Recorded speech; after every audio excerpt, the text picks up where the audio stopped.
They tell you that 18 is freedom. That's the lie they sell you when you're standing on the porch of a group home with a cardboard box in your hands and nowhere to go. My name is Cassandra Thorne, and the day I turned 18, I inherited 3 things: a rusted toolbox that smelled of machine oil and lost time, a studio apartment I could afford for exactly 90 days, and a father's ghost that refused to stay buried. The toolbox was supposed to be it, everything. The sum total of a man's life reduced to worn screwdrivers and a key that looked like it belonged in a Gothic novel heavy iron clover-shaped head teeth, like a secret waiting to be told. I almost threw it away. I almost took the safe road, signed the papers, and disappeared into the comfortable amnesia of starting over. But tucked beneath those tools was something that changed everything: a USB drive and a scrap of paper with an address written in handwriting I'd never seen, but somehow recognized in my bones. What I found at that address wasn't just a building. It was a 3-story Victorian filled with frozen time, pocket watches that stopped ticking decades ago, a workshop where dust motes danced in guilty light, and a secret worth $2 million hidden beneath floorboards that groaned with the weight of family sins. They say time heals all wounds. They're wrong. Time just gives you enough rope to hang yourself with the truth. And I was about to pull. The morning of my birthday arrived without ceremony. No cake, no candles, no well-meaning relatives singing off-key around a table laden with gifts. Just the pale light of a November dawn, creeping through the thin curtains of Riverside Group Home, and the sound of someone else's alarm clock bleeding through the walls. I'd been awake for hours. Sleep had become a stranger these past few weeks, ever since Walter Drummond, my caseworker, had called to remind me of the date. As if I could forget. As if I hadn't been counting down the days like a prisoner marking time on a cell wall. 18 years, 2 months, and 6 days since I was born. 2 years, 3 months, and 11 days since I'd last seen my father alive. Or what I thought was alive. Turns out, death is more complicated than a casket and a headstone. But I'm getting ahead of myself. I packed my belongings that morning with the efficiency of someone who'd done it too many times before. 3 changes of clothes, a jacket too thin for the Oregon winter, a backpack that had seen better days, a photograph I kept hidden in a book, the only picture I had of my parents together, taken before I was born, before everything went wrong. They looked happy, young, like they believed the world was full of endless possibility. Liars, both of them. The other girls in the home were still sleeping when I carried my things downstairs. I was grateful for that. I'd already said my goodbyes the night before awkward hugs and empty promises to stay in touch. We both knew the truth. Once you aged out, you disappeared. You became one of the statistics they whispered about in social work conferences.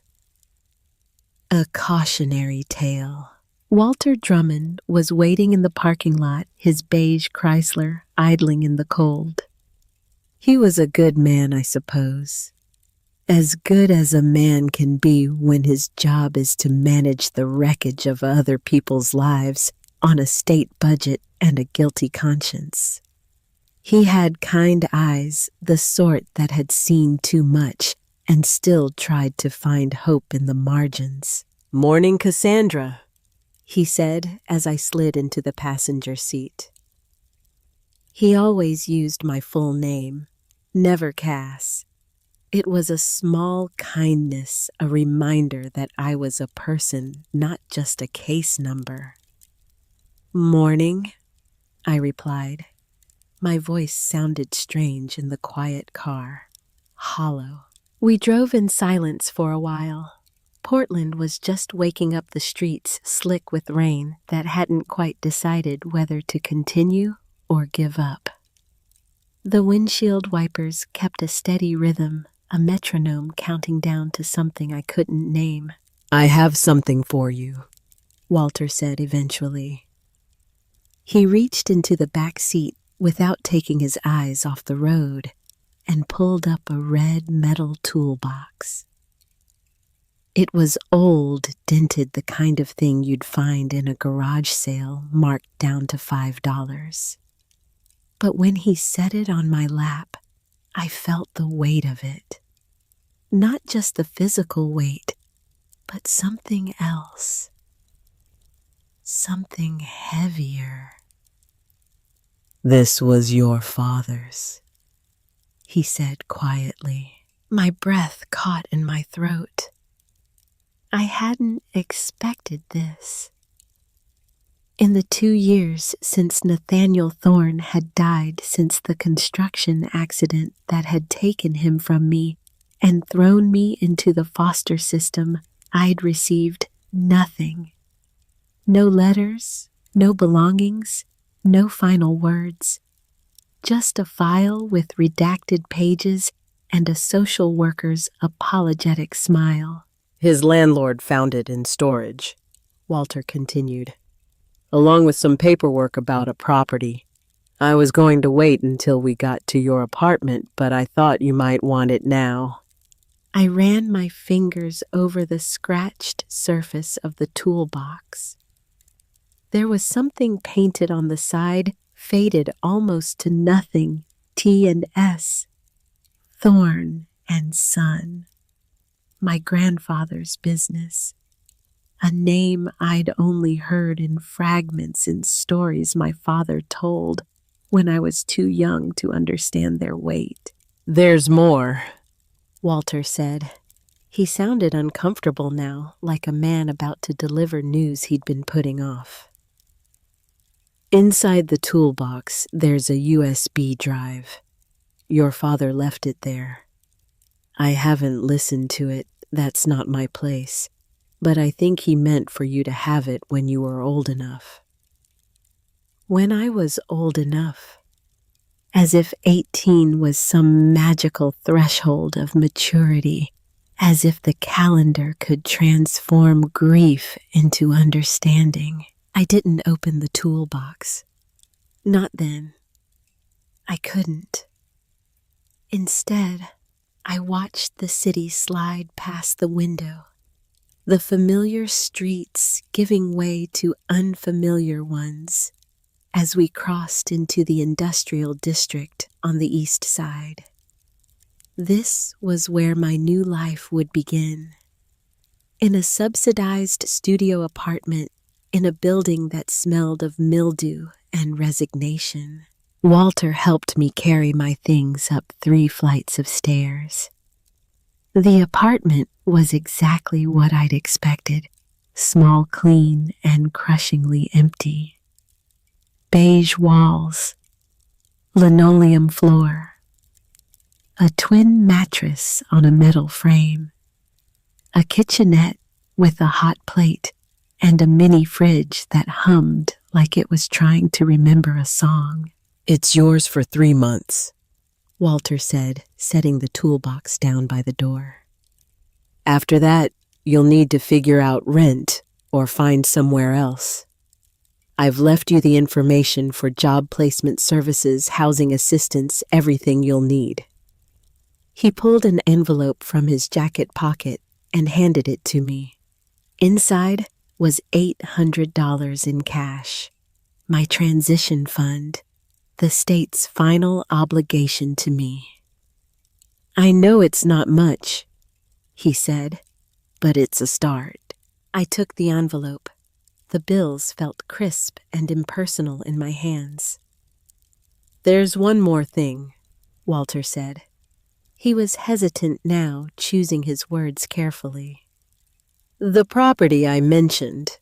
Your father owned a building in the Pearl District. It's been sitting vacant for years, accumulating back taxes. The city has it listed as derelict. There's a lien against it for $63,000. $63,000. The number hung in the air like smoke. A development company called Meridian Holdings has made an offer to purchase it, he continued. After the liens and fees are settled, you'd walk away with about $20,000. It's not a fortune, but it's enough to get you started somewhere new, somewhere away from all this. I looked at him, really looked at him.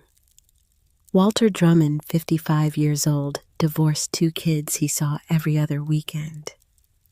A man who carried the weight of 100 broken families on his shoulders and still showed up every morning. "What if I don't want to sell?" I asked. He sighed.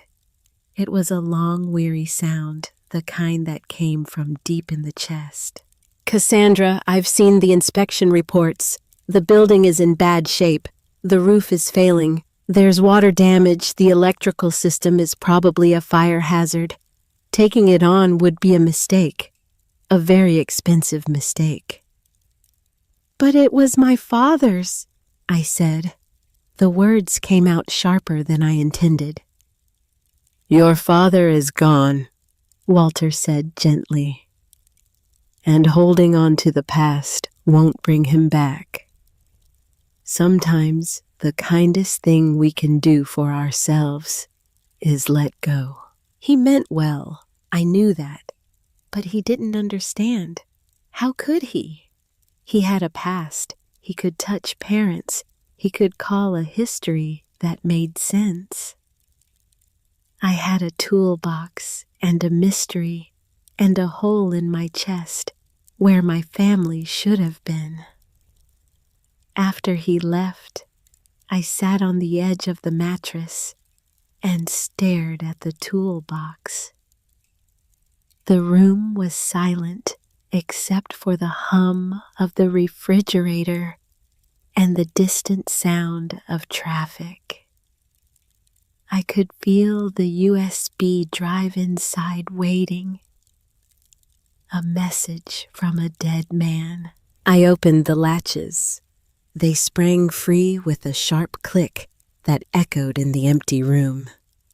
Inside was exactly what you'd expect from a watchmaker's tools. Screwdrivers with wooden handles worn smooth by use. A jeweler's loop. Tweezers so delicate they looked like they'd been made for surgery. Small hammers and files, each one nested in its proper place. Everything organized with the precision of someone who understood that chaos was the enemy of craft. But underneath the top tray, nestled in a bed of old cloth, was the key. It was beautiful in the way that old things are beautiful, not despite their age, but because of it. Heavy iron, dark with oxidation, with an ornate, clover-shaped bow, and a complex bit that spoke of mechanisms more sophisticated than any modern lock. This wasn't a key for a house or a car. This was a key for something important, something worth protecting. Next to it was the USB drive, small and black and unremarkable, and beneath that, a folded piece of paper. I unfolded it with trembling hands. The handwriting was neat masculine, written in blue ink that had faded slightly with time. Just an address, 1157 Northwest Hoyt Street, Portland, Oregon. That was it. No explanation, no context, just an address and a key. I picked up the USB drive and turned it over in my fingers. It was the kind you could buy at any electronics store, anonymous and mass-produced. But what it contained was anything but ordinary. I plugged it into my phone using an adapter I'd gotten from the group home. The file loaded slowly, a single audio recording dated March 2006. The year I was born. I pressed play.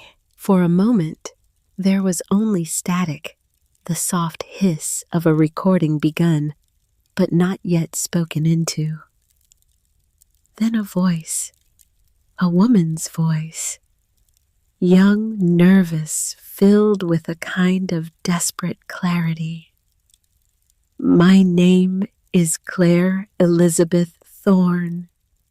If you're hearing this, Cassandra, it means I didn't survive bringing you into this world, and it means your father is protecting you from the truth about our family. I stopped breathing. This was my mother. The woman I'd never known, the ghost who existed only in that single photograph, and in the brief, painful stories my father had told me before he stopped talking about her altogether. She died when I was born, he'd said. Complications during childbirth. One of those tragedies that no one could have prevented. But her voice didn't sound like someone resigned to fate. It sounded like someone who knew something. Someone who was afraid. I'm recording this 3 weeks before my due date, she continued. I'm doing it because I need you to know the truth if something happens to me. I've discovered that Leonard Ashford has been poisoning me. Slowly. Something that won't show up in routine tests. Your father suspects, but he can't prove it, and he's terrified of what Leonard might do if we confront him directly. A pause. I could hear her breathing, could almost feel her gathering courage. The building at 1157 Northwest Hoyt, that's Thorne & Son. It was your grandfather's business and your father's after him. 3 generations of watchmakers, Cassandra. Artists and craftsmen who understood that time is the most precious thing we have and that the machines we build to measure it are sacred. Her voice softened, became almost wistful. But in 1987, something happened. Your father made a mistake, or rather, he was forced into a mistake by a man named Leonard Ashford.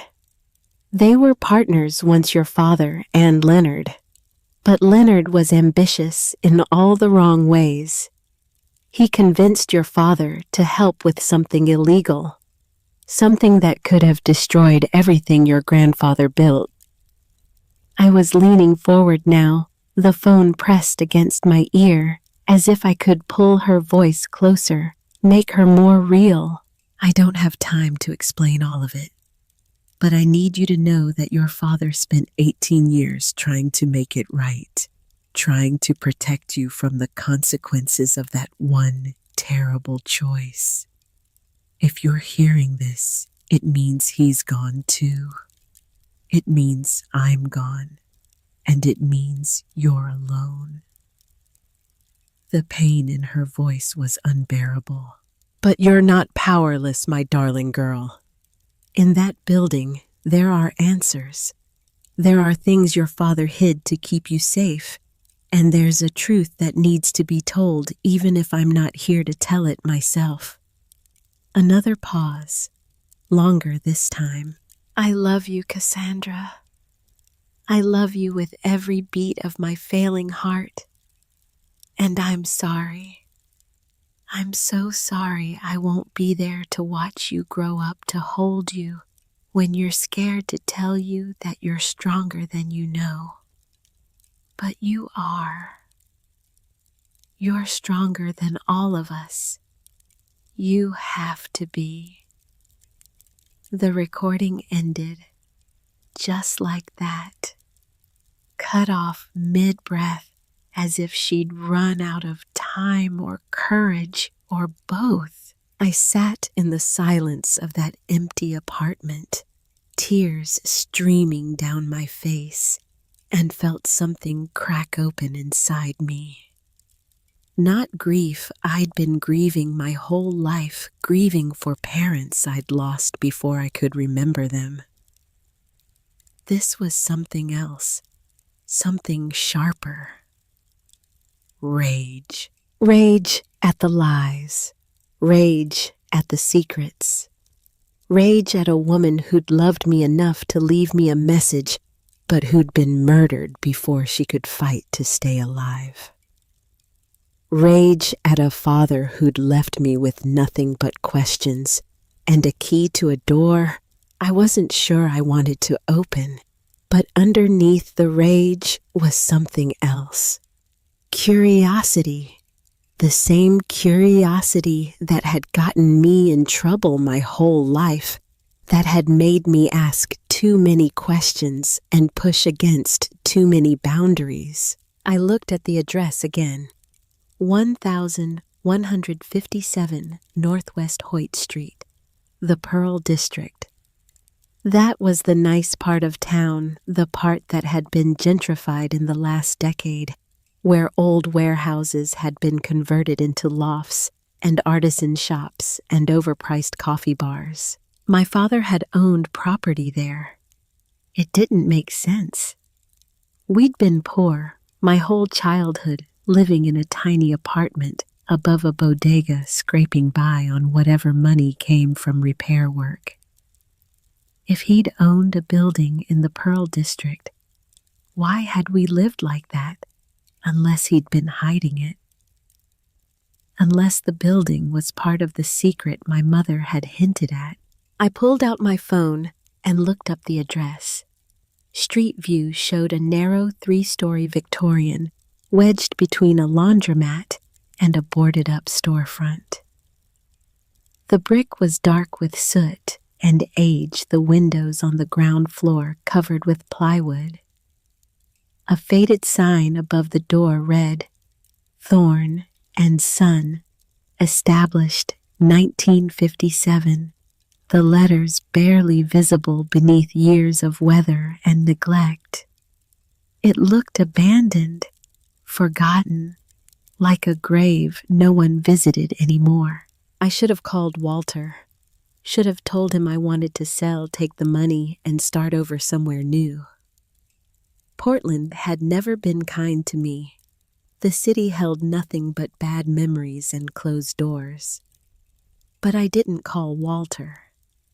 Instead, I picked up the iron key, feeling its weight in my palm.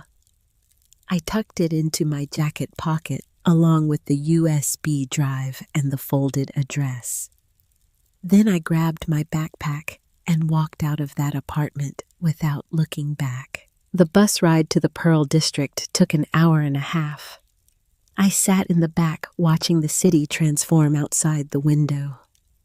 We moved through neighborhoods like geological layers, each one telling a different story about who Portland was and who it wanted to be.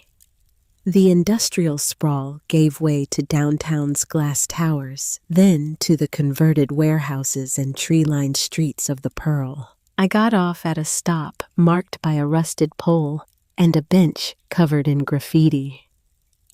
The rain had started again, a fine mist that hung in the air like a veil. I pulled my hood up and started walking. Northwest Hoyt Street was quieter than I'd expected. Most of the buildings here had been renovated, their facades cleaned and restored, their ground floors occupied by boutiques and galleries. But as I walked further down the block, the polish began to fade. The buildings grew older, more weathered. Some had for lease signs in the windows. Others looked like they hadn't seen a tenant in years. And then I saw it. 1157 Northwest Hoyt Street stood between a laundromat that looked like it had been there since the 70s and a building completely covered in peeling plywood. It was narrower than its neighbors, squeezed into the block like an afterthought. 3 stories of dark red brick stained black with soot and time. The ground floor had a large display window, but it was so thick with grime I couldn't see through it. The door was painted a deep green that had blistered and flaked away to reveal gray wood beneath. Above the door, barely legible, was the sign my mother had mentioned: Thorne and Son, established 1957. My family's legacy, reduced to faded paint and forgotten promises. I stood on the sidewalk for a long time, just looking at it. This building had been here my whole life, sitting in silence while I grew up across town, never knowing it existed. My father had walked through that door 1,000 times. My grandfather had built a business here, had raised a son here, had poured his life into the careful, patient work of measuring time. And then it had all stopped. The clock had run down, the gears had seized, and time itself had abandoned this place. I climbed the single stone step to the front door. There was a lock set into the wood, old and black with age. Its keyhole a complex shape that matched the teeth of the key in my pocket.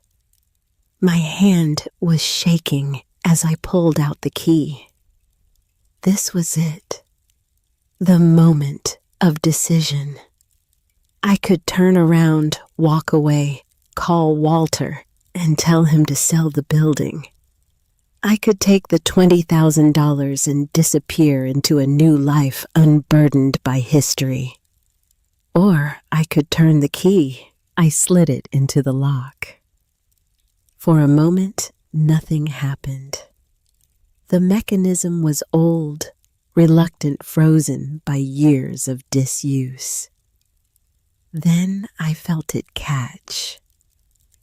I turned the key, and with a horrible grinding screech of metal on metal, the bolt retracted.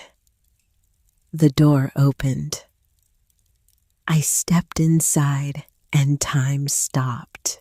The air was thick with dust, a smell like old paper and machine oil, and something else I couldn't name. My eyes took a moment to adjust to the darkness. Light filtered in through cracks in the boarded windows, thin shafts of gray that illuminated swirling galaxies of dust motes. I was standing in what had once been a shop. A long glass counter ran along one wall, its surface clouded with grime. Behind it, shelves rose to a pressed tin ceiling, each one covered with white sheets that had gone gray with age. The sheets draped over objects of various sizes, making the room look like it was full of sleeping ghosts. The floor was wide plank wood, dark with age and wear. My footsteps echoed as I walked further inside, each step unnaturally loud in the heavy silence. I reached out and pulled one of the sheets away. It came free with a soft tearing sound, releasing a cloud of dust that made me cough. Underneath was a glass display case. Inside, resting on faded velvet, were watches. Dozens of them. Pocket watches with ornate silver cases, wristwatches with leather bands gone stiff and cracked with age. Their faces were frozen at different times, as if each one had stopped at the exact moment its owner had set it down and walked away. I pulled away another sheet. More watches and clocks. A mantel clock with brass fixtures. A ship's chronometer in a wooden case. Music boxes with inlaid wood. Every surface was covered with the machinery of time, all of it silent, all of it waiting. This wasn't just a repair shop.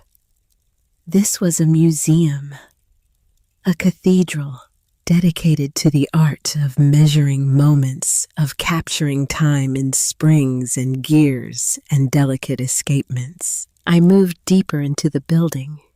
The back half opened into a workshop, and this was where the heart of the business had been. A massive wooden workbench sat beneath the largest window, its surface worn smooth by decades of use.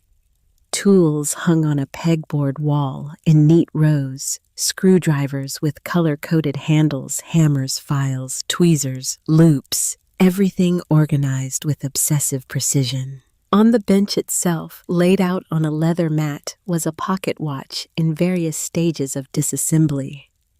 Tiny screws arranged in a careful line, springs coiled like sleeping serpents. A balance wheel no bigger than a shirt button, its delicate arms reaching out like the petals of a mechanical flower. Someone had been working here, and then they'd stopped, as if called away mid-task, as if meaning to return in just a moment.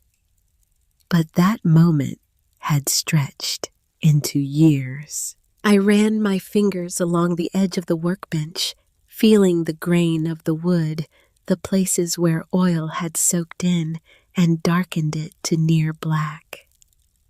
This was where my father had stood, where my grandfather had stood before him.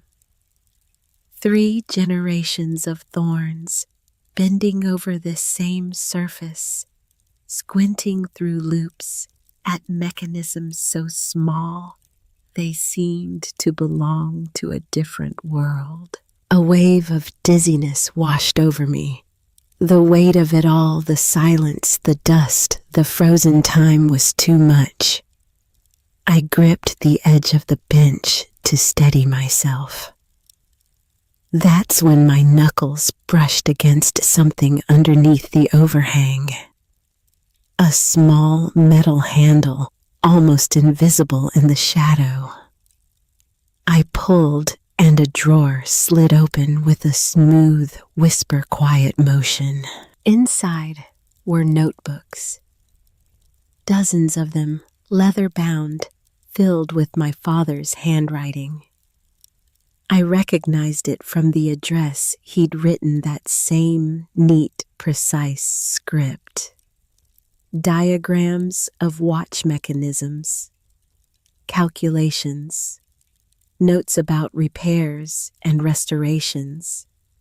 But in the center of the drawer, there was something else. A lockbox, gray metal, the size of a shoebox. It wasn't locked. I lifted the lid. Inside were letters. 47 of them, I counted later, tied together with twine, and on top of the bundle in that same handwriting, a single name, Cassandra. My hands were shaking so badly I could barely untie the twine. The first letter was dated June 15th, 2000. The handwriting was different from my father's, rounder, more flowing. My mother's hand. "My dearest Nathaniel," it began. "I know you said we should wait, that it's too soon, that we barely know each other. But I can't wait.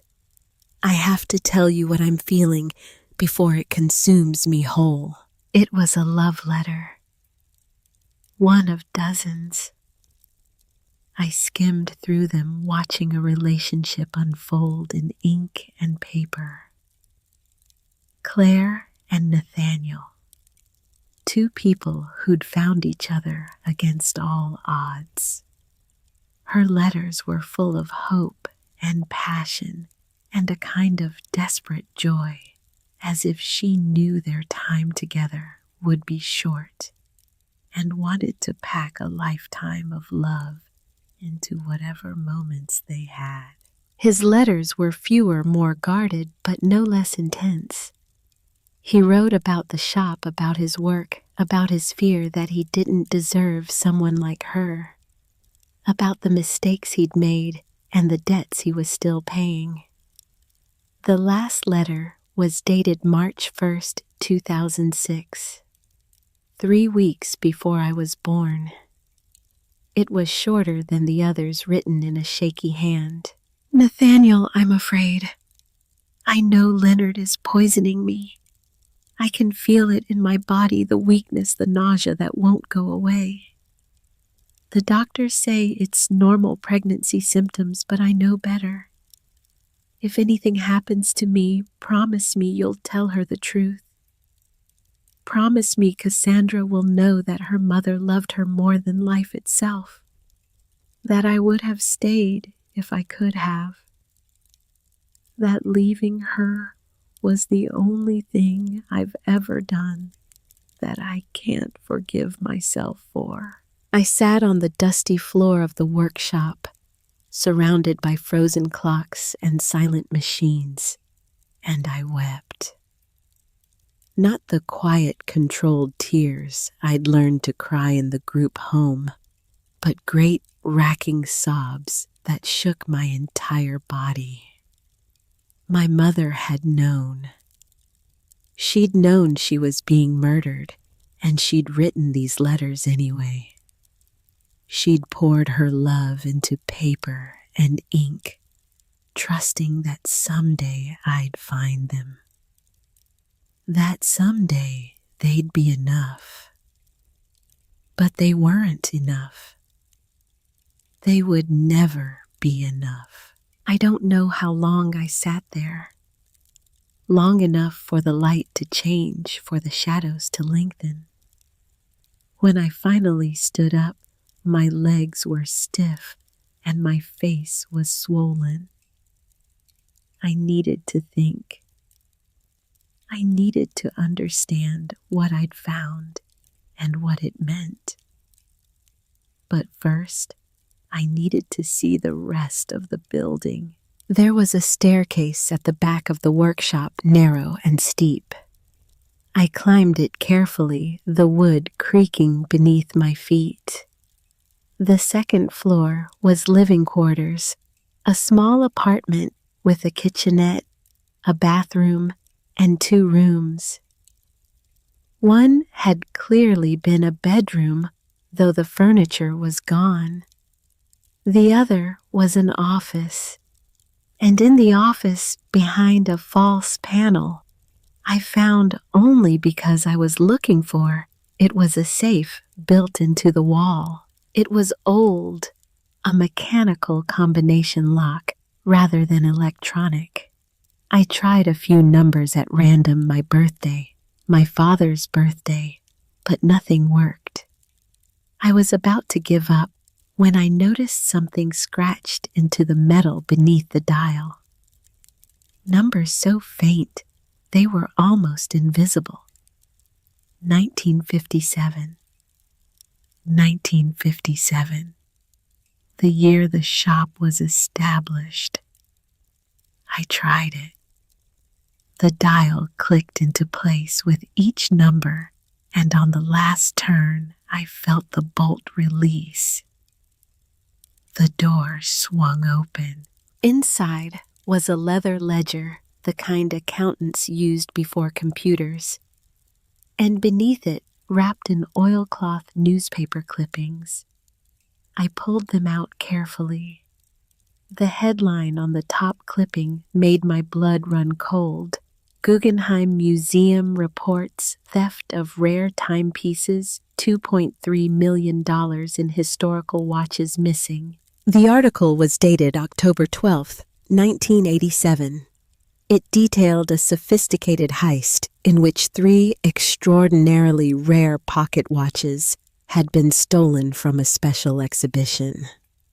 The watches were described in loving detail an 1889 Patek Philippe, known as the Midnight Cardinal, a 1923 Vacheron Constantin called the Compass Rose, and the crown jewel and 1791 Breguet pocket watch called the Tempus Mortis, Latin for time of death. The combined value was estimated at over $2 million, even in 1987 currency. Beneath the clipping was a photograph. 2 men standing in front of this very building, arms around each other's shoulders, smiling like they owned the world. I recognized my father immediately younger, but unmistakable. The other man was older, distinguished with silver hair and sharp eyes. On the back of the photo in my father's handwriting, Nathaniel and Leonard, 1985 partners. Leonard Ashford. The name my mother had mentioned in her recording. I opened the ledger. It was a record of transactions going back decades. Sales, repairs, appraisals. My grandfather's handwriting gave way to my father's around 1980. Most of the entries were mundane: Omega Speedmaster crown replacement $75. Rolex Submariner full service $350. But starting in 1988, the year after the museum heist, there were different entries.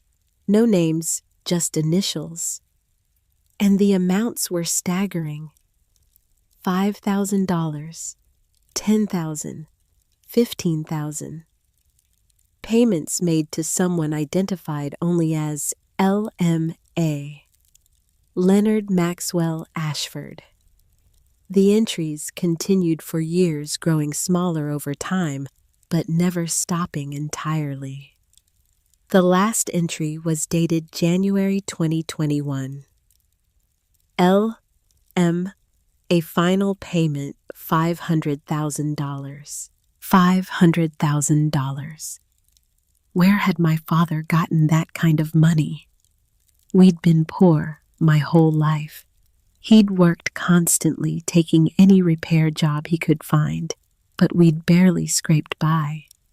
Unless he'd been selling something valuable. I thought about the 3 watches from the museum heist: the Midnight Cardinal, the Compass Rose, the Tempus Mortis. My father had been involved. That much was clear. But was he a thief? Or was he something else? A victim. A man trapped by circumstances he couldn't control. I needed to know more. I needed to search this building from top to bottom. I started in the workshop. I went through every drawer, every cabinet, every hiding place I could find. I checked behind panels. I was looking for something, though I wasn't sure what. And then I found it. Beneath the workbench, hidden under a worn rug I'd almost missed, was a floor panel that didn't quite match the others. The wood was slightly newer, the fit not quite perfect. I pried it up with a screwdriver from my father's toolbox. Underneath was a compartment, and in that compartment In a custom-built case of reinforced glass and steel were 2 pocket watches. They were the most beautiful things I'd ever seen. The first was silver, with an ornate case engraved with cardinal birds in flight. When I held it up to the light filtering through the grimy window, the birds seemed to move, seemed to spread their wings and soar. The midnight cardinal. The second was gold, its case decorated with an intricate compass, rose the points extending out in delicate filigree. The compass rose. 2 of the 3 watches from the Guggenheim heist, hidden in my father's workshop for over 35 years. But the third watch, the Tempus Mortis, the most valuable of all, was missing. In its place was a card handwritten, "Forgive me." I had to take the third one with me to the grave. It was the only way to keep you safe. I sat back on my heels, my mind racing. My father had the stolen watches, or at least he'd had them, but he'd also been making payments to Leonard Ashford for decades. Enormous payments, like he was buying his way out of something, or paying for protection. And then in 2021, he'd made a final payment of $500,000. What had he paid for his freedom, his life? My phone buzzed in my pocket, jarring me back to reality. It was a text from Walter Drummond. "Cassandra, I need you to call me as soon as possible. We need to discuss the Hoyt Street property. There are some complications." Complications? Of course there were. I was about to call him back when I heard it. A sound from the front of the shop. Footsteps. The creak of the old floorboards. Someone else was in the building. I froze, my heart hammering against my ribs. I'd locked the door behind me. I was sure of it. But someone had gotten in anyway. The footsteps came closer, slow, deliberate. The walk of someone who knew exactly where they were going. I looked around frantically for somewhere to hide, but the workshop was open, exposed. If someone came back here, they'd see me immediately. "Hello?" A woman's voice, older with a slight accent I couldn't place. "I know you're here. I saw you come in." I didn't answer. I carefully lowered the floor panel back into place, hiding the watches. "My name is Vivian Duchamp," the voice continued. "I'm not here to hurt you. I'm here because we need to talk about your father." I stood up slowly, my hands shaking. I could run. There was a back door in the workshop. I'd seen it earlier. But something made me stay. Maybe it was exhaustion. Maybe it was the desperate need to understand what was happening. Maybe it was just that I was tired of running. I walked to the front of the shop. Standing by the display cases was a woman in her late 50s, elegant despite the dust and gloom. She had silver hair pulled back in a neat bun, sharp cheekbones, and eyes that had seen too much. She wore a long black coat and carried herself with the kind of confidence that comes from surviving things that would break most people. Cassandra Thorne said it wasn't a question. You look like your mother. She was beautiful too. How did you get in? I asked. My voice sounded steadier than I felt. The same way you did. I have a key. She held up an iron key identical to mine. Your father gave it to me years ago for emergencies. Who are you? I told you, Vivian Duchamp. I was a friend of your mother's, and I've been watching this building for a very long time, waiting for you to find your way here. Watching it. Why? She smiled, but it was a sad smile. The smile of someone delivering news they wish they didn't have to deliver. Because the people who killed your father are coming back, and they're going to kill you too, unless you let me help you. The words hung in the dusty air between us. Killed. Not died. Not an accident. Killed. My father died in a construction accident, I said, but even as I spoke the words, I knew they were a lie. I'd known it since I'd found the watches, since I'd heard my mother's recording. Maybe I'd always known it. Your father was murdered, Vivian said quietly, by the same man who's been hunting him for 35 years. A man named Leonard Maxwell Ashford. And now that Nathaniel's dead, Leonard is going to come for what he thinks is his. Those watches hidden under your floorboards, they're worth more than money. They're leverage, evidence, the key to everything that happened in 1987. How do you know about the watches?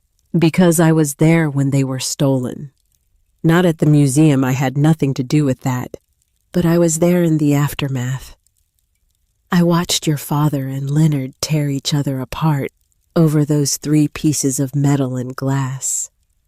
I watched your mother die because she got too close to the truth. And I've spent the last 18 years trying to keep you safe from the same fate. My legs felt weak.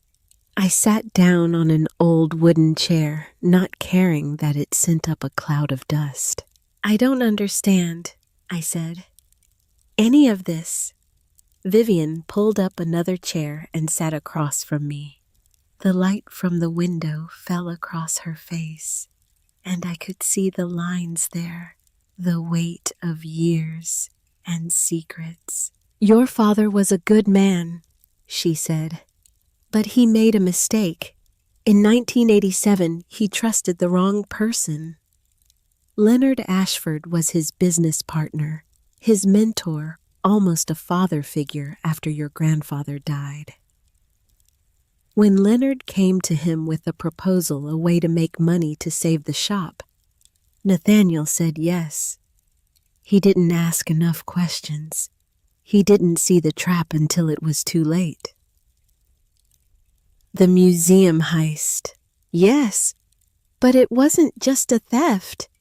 It was insurance fraud. Leonard owned those watches. He'd bought them years earlier through various shell companies. He had them placed in the Guggenheim exhibition, then arranged for them to be stolen. The insurance payout was $4 million.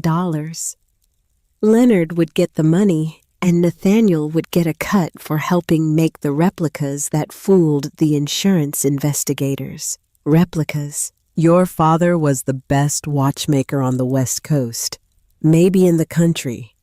He could replicate anything with perfect accuracy. That was his gift, and Leonard exploited it. I thought about the disassembled watch on the workbench, the precision, the patience, the skill required to create something so small and perfect. But something went wrong, I said. Vivian nodded. Your father kept the original watches. He was supposed to return them to Leonard after the insurance fraud went through, but he didn't. He hid them instead. He told Leonard they'd been destroyed in the heist to make it look more convincing. And by the time Leonard realized the truth, Nathaniel had leverage.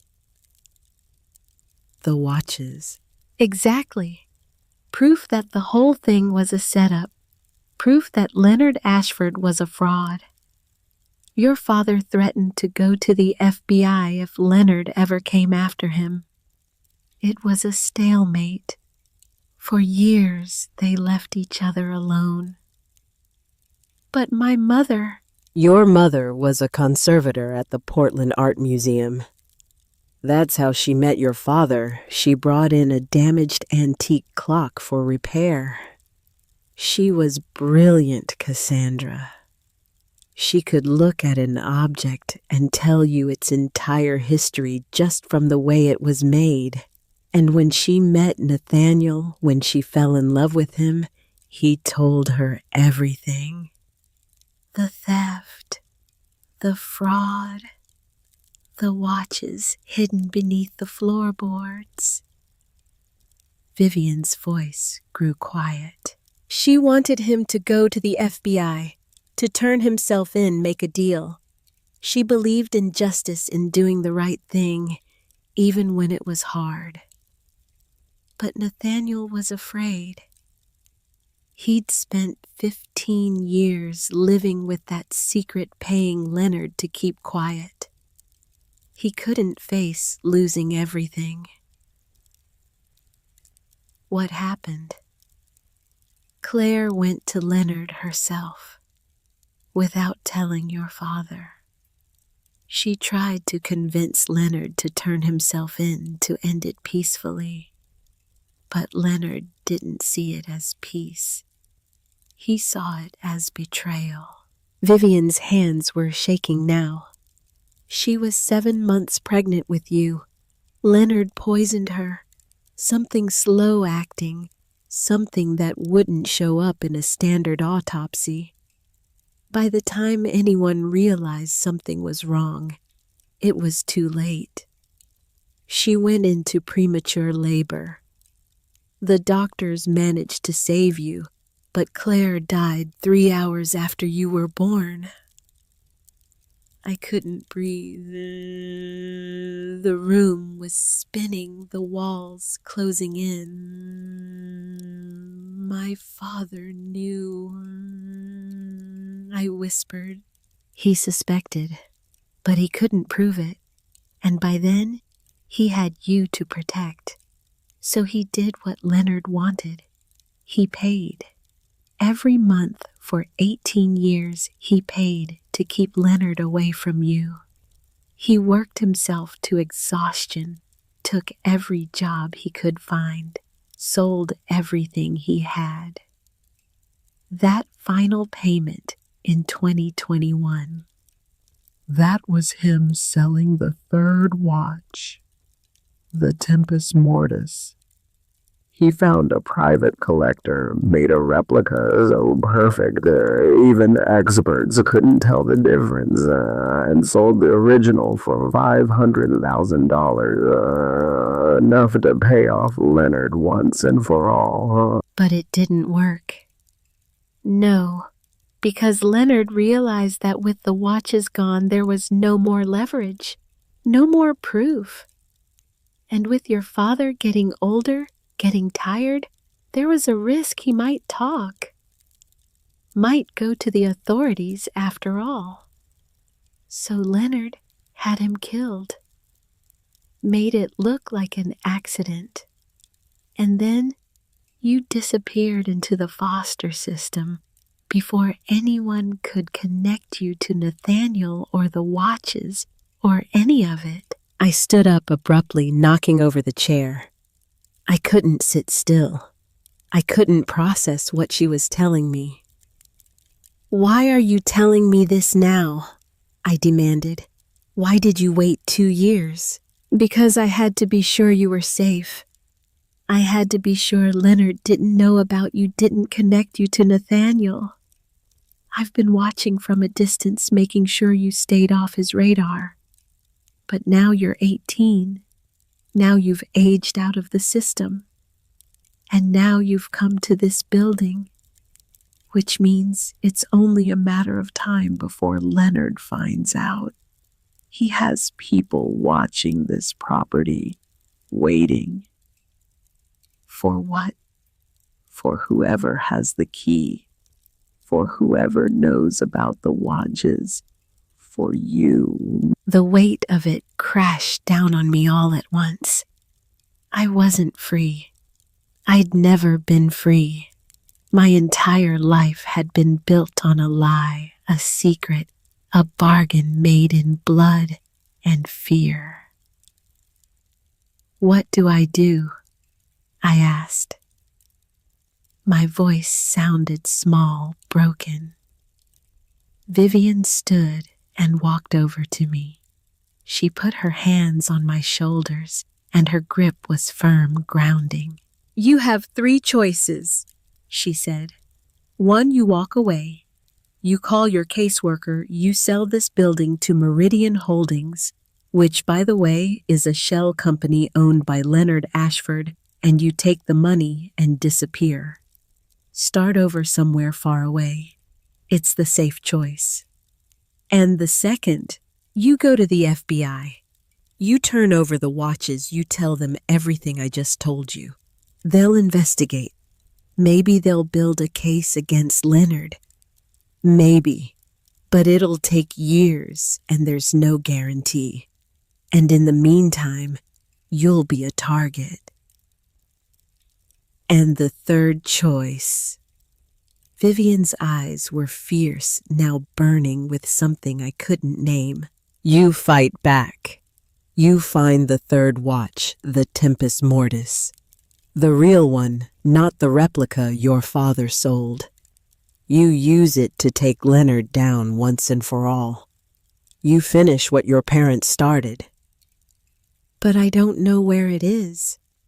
My father said he took it to the grave. Did he? Vivian smiled slightly. Your father was the best liar I ever knew. He had to be to survive as long as he did. I don't think he took that watch to the grave. I think he hid it somewhere. Somewhere only you would think to look. I stared at her.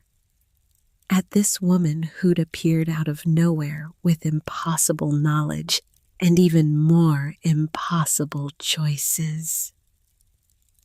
Why should I trust you? I asked. You shouldn't, Vivian said simply. I'm asking you to risk your life based on the word of a stranger. But I'm also the only person who's told you the truth. I'm the only person who's treating you like you deserve to know what happened to your family. She pulled a business card from her pocket and held it out to me. Embossed lettering, FBI consultant Vivian M. Duchamp. I work for them now, she said. Have for the last 10 years, helping them track art fraud, stolen antiquities, trying to make up for the things I did when I was younger, when I made different choices. I took the card. The paper was heavy, expensive. Real. There's an FBI agent who wants to talk to you, Vivian continued.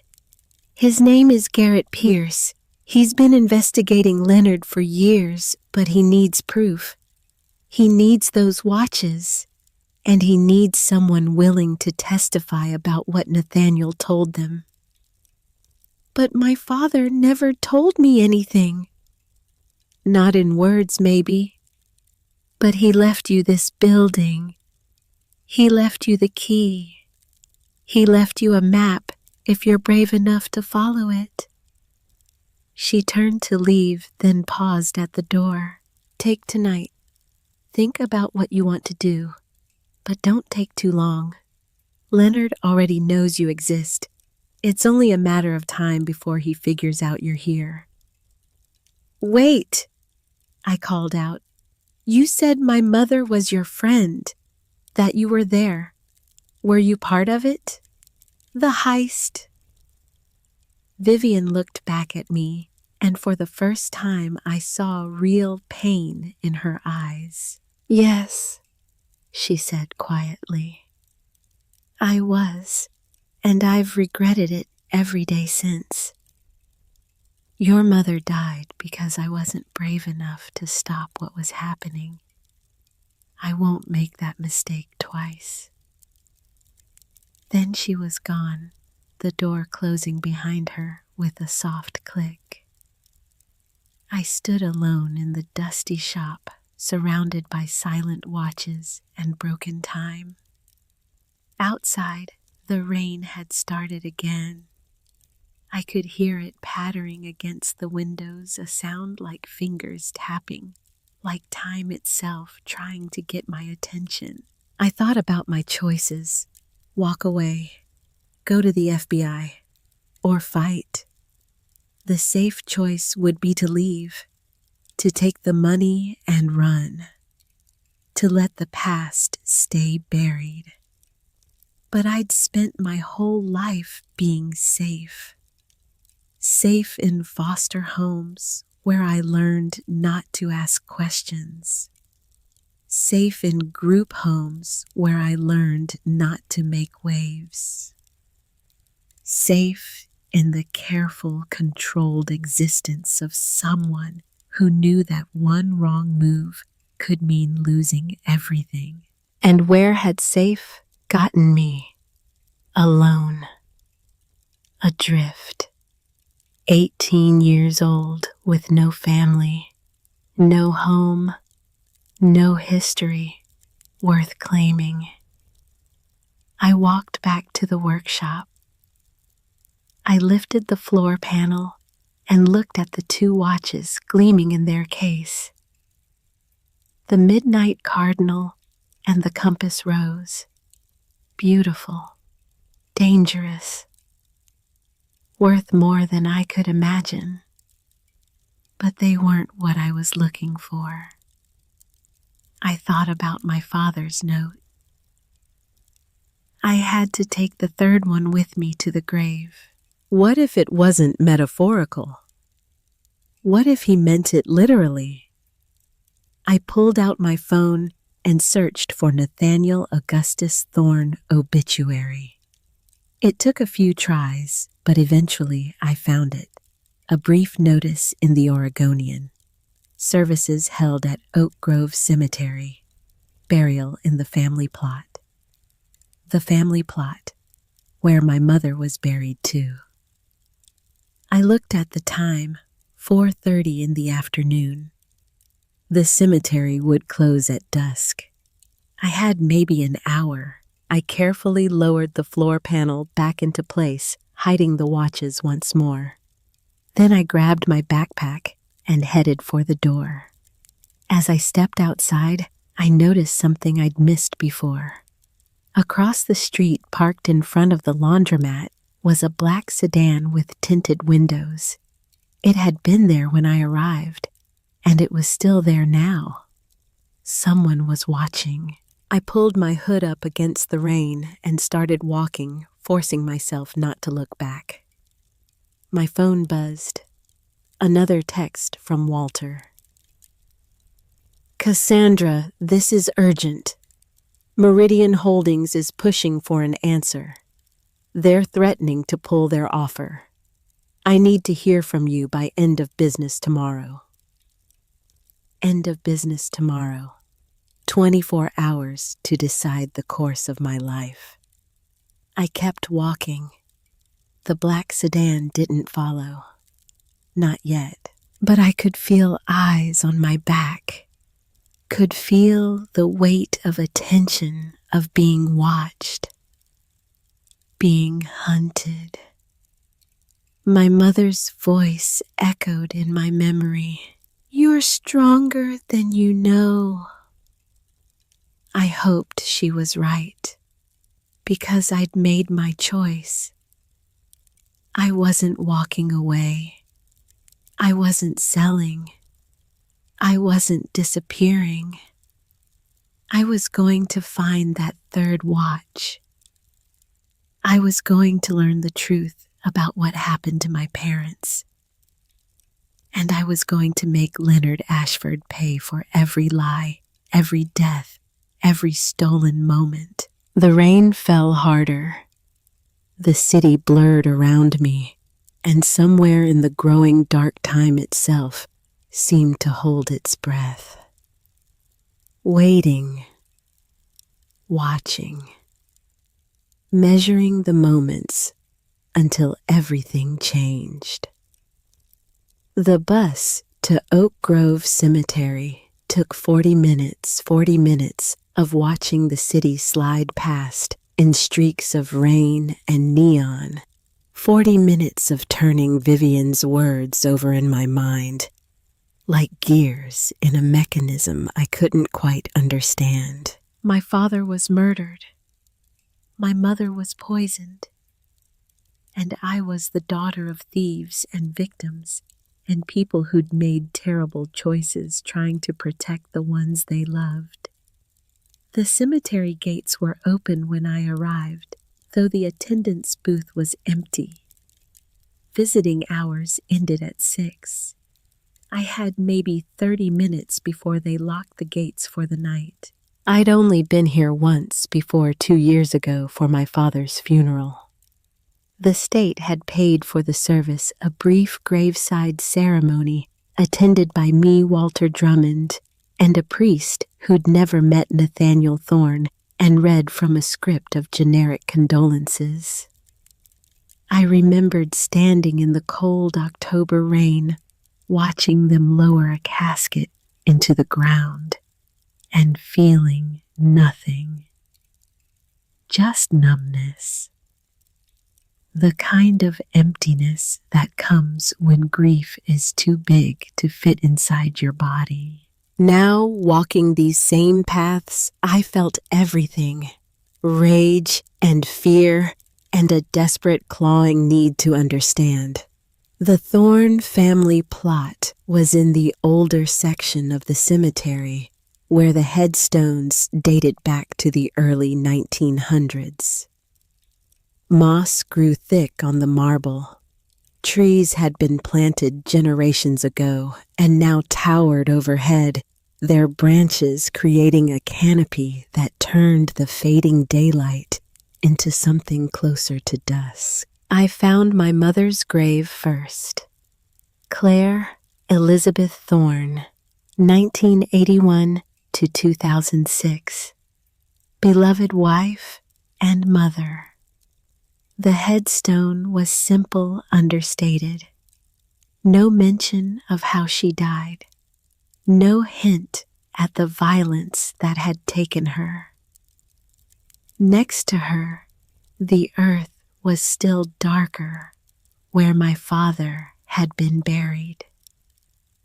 Nathaniel Augustus Thorne, 1962 to 2022. Devoted father. Together again. Together again. The words felt like a lie.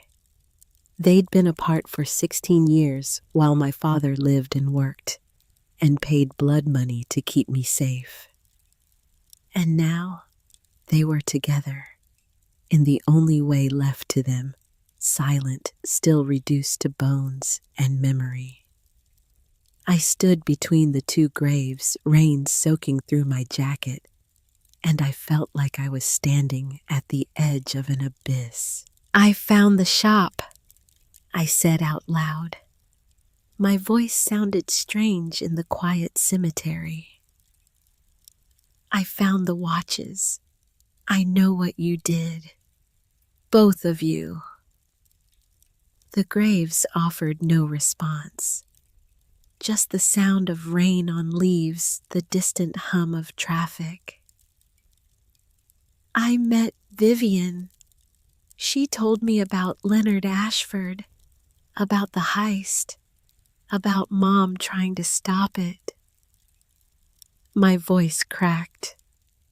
She said he poisoned her, that he killed her because she was going to turn him in. I knelt down, my jeans soaking through on the wet grass. I pressed my hand against my father's headstone, feeling the cold marble, the carved letters of his name. You said you took the third watch to the grave. So I'm here. I'm looking. Tell me where it is. Tell me how to finish this. Nothing. Just rain and silence and the crushing weight of unanswered questions. I sat back on my heels, frustration building in my chest. What had I expected? A sign, a revelation. My father was dead. Whatever secrets he'd kept had died with him. Unless... I stood up and looked at the graves more carefully. My mother's headstone was traditional, a simple rectangle of polished granite.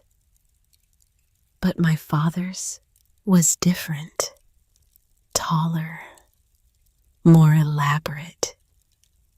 At the top above his name was a carved relief, a pocket watch, its hands frozen at 3:47. 3:47. The time of my birth, the time my mother had died. I ran my fingers over the carving, feeling the grooves cut into the stone. It was beautifully detailed. The chain links individually rendered the watch case covered in delicate engravings that matched the style of the midnight cardinal. And then I saw it. A seam. So fine it was almost invisible, hidden in the decorative border around the watch face. My heart started pounding. I dug my fingernails into the seam and pulled. Nothing. I tried pushing instead and felt something give. A section of the relief no bigger than my palm slid inward with a soft click. Behind it was a hollow space carved into the headstone itself. And in that space, wrapped in oilcloth, was a small wooden box. I pulled it out with shaking hands.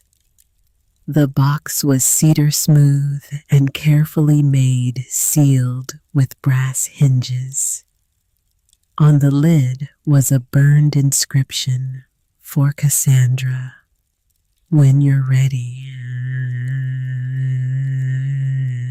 I opened it. Inside, nestled in black velvet, was a pocket watch. Even in the fading light, I could see it was extraordinary. The case was platinum, not gold or silver, etched with images of hourglasses and skeletons in a style that belonged to the late 18th century. Baroque, macabre, beautiful. The tempus mortis, the time of death. I picked it up carefully, feeling the weight of it in my palm. It was heavier than I'd expected, dense with the mechanics of measuring time. I pressed the crown, and the case sprang open, revealing a face of cream-colored enamel with Roman numerals in deep black. The hands were stopped at 12 o'clock exactly. Midnight or noon. The hour of endings and beginnings. But there was something else, something that didn't belong on an 18th century watch. Along the inner rim of the case, etched in letters so small I had to squint to read them, was a message. The truth is in the mechanism. LMA Confession, 1987 to 2022. North face, inner plate, U. Light. My father had left me more than a watch. He'd left me evidence. I turned the watch over. The back plate was sealed, but I could see tiny screws holding it in place. Watchmaker's screws requiring special tools to remove. Tools I'd seen in my father's workshop. This was why he'd left me the shop. Why he'd left me the key. He'd known I would come here. Known I would find the watch. Known I would have to go back to Thorn and Son to open it and see what secrets were hidden inside. A sound made me freeze. Footsteps on the gravel path coming closer. I closed the watch case quickly and slipped it into my jacket pocket. The wooden box went back into its hiding place, and I pushed the carved relief closed. By the time the footsteps rounded the corner, I was standing in front of my mother's grave, head bowed, just another mourner paying respects. The footsteps stopped. "Cemetery's closing soon, miss." A security guard, older, kind-faced. He had an umbrella and looked genuinely sorry to be interrupting. "You've got about 10 minutes. "Thank you," I said. "I'm almost done." He nodded and continued his rounds, his footsteps fading into the rain. I waited until I couldn't hear him anymore. Then I turned and walked quickly toward the exit. The watch felt like it was burning a hole through my jacket, heavy with secrets and the weight of years. The black sedan was waiting across the street from the cemetery gates. I saw it as soon as I stepped onto the sidewalk. Same car that had been parked outside the shop on Hoyt Street. Same tinted windows. Same deliberate positioning that said, "I'm watching you, and I want you to know it." My mouth went dry. Vivian's words echoed in my head. "Leonard already knows you exist. It's only a matter of time before he figures out you're here." Time had apparently run out. I started walking toward the bus stop, forcing myself to move at a normal pace. Don't run. Don't show fear. Just keep walking. The sedan's engine started. It pulled away from the curb and drove slowly alongside me, matching my pace. The passenger window rolled down. I braced myself, my hand closing around my phone in my pocket, ready to call 911. But the voice that came from inside the car was familiar. "Get in, Cassandra." Vivian. I stopped walking and stared at the car. I couldn't see through the tinted rear windows, but the front passenger seat was empty, and Vivian was behind the wheel. "We don't have time," she said. "They've been following you since you left the shop. I've been following them. Get in the car before they realize I'm here." "Who's following me?" "Leonard's people. Now get in before I have to make a scene." I hesitated for only a second, then made my decision. I opened the door and slid into the passenger seat. Vivian pulled away from the curb before I'd even closed the door. "Seatbelt," she said calmly, her eyes on the rearview mirror. I buckled in and looked back. 2 cars behind us, a dark SUV, had pulled out from a side street and was matching our speed. Are they going to follow us? Oh, definitely. But I know this city better than they do. Hold on.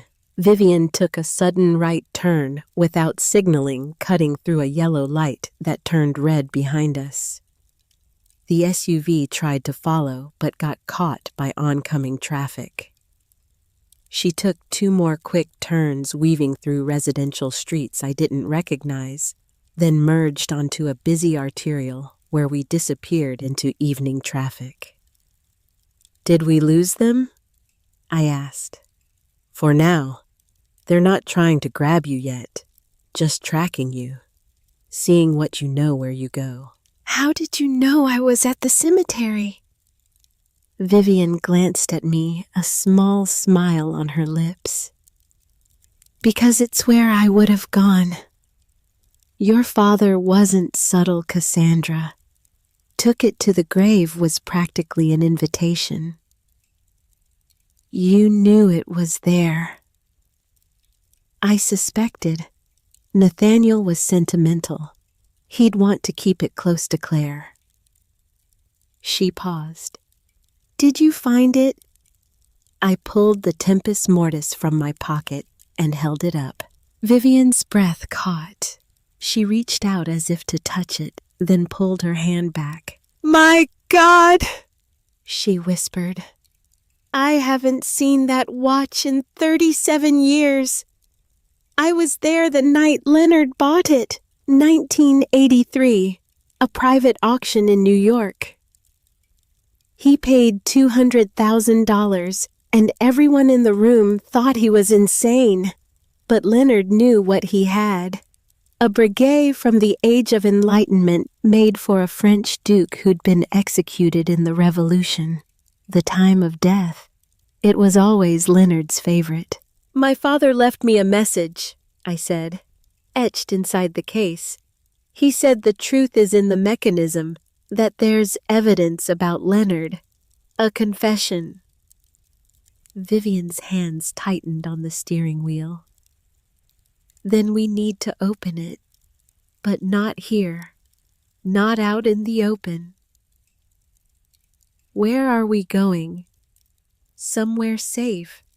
Somewhere Leonard's people won't think to look. We drove in silence for a while. The city lights blurred past the windows, turning the rain into streaks of gold and red. I watched Vivian's face in the dashboard glow. She looked tired, older than her 58 years, like someone carrying weight she couldn't put down. Vivian, I said carefully. You said you were part of the heist. What did you do? She was quiet for a long moment. When she spoke, her voice was flat factual, stripped of emotion. I was the fence, the person who moved stolen art and antiquities through legitimate channels. I had connections to private collectors, auction houses, museums. I could make stolen objects disappear into legal provenance. That was my skill, my crime. And Leonard hired you. Leonard and I had worked together before. Small jobs, a painting here, a sculpture there. Things that wouldn't be missed. But the Guggenheim job was different, bigger, more visible. I told him it was too risky. But Leonard was obsessed with those watches. He'd been planning it for years. She turned onto a narrow street lined with old warehouses. Most of them were dark, abandoned.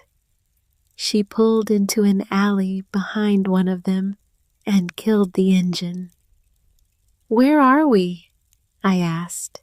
My workshop. I restore furniture now. Legitimate work. trying to make up for the past. She opened her door. "Come on, let's see what your father left you." The workshop was accessed through a loading dock and a heavy steel door that Vivian unlocked with 3 different keys. Inside was a space that smelled of wood shavings and varnish.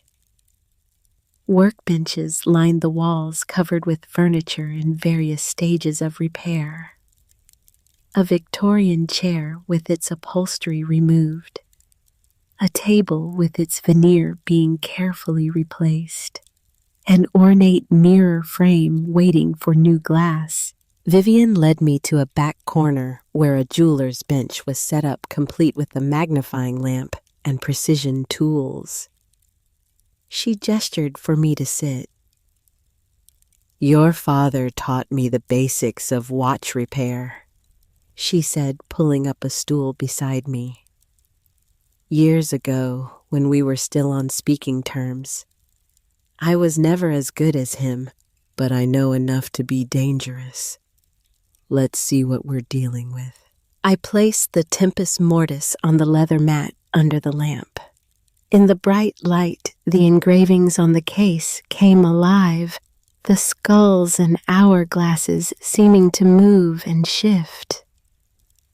"It's beautiful," Vivian murmured, "and terrible, like all of Leonard's treasures."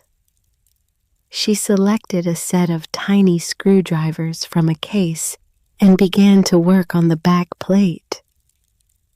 Her hands were steady, practiced. I watched as she carefully removed each screw, placing them in a line on the mat. "When you open a watch," she said as she worked, "you're opening a world. Every component has a purpose. Every gear depends on every other gear. One piece out of place and the whole thing stops working. It's like life that way. One wrong choice and everything falls apart."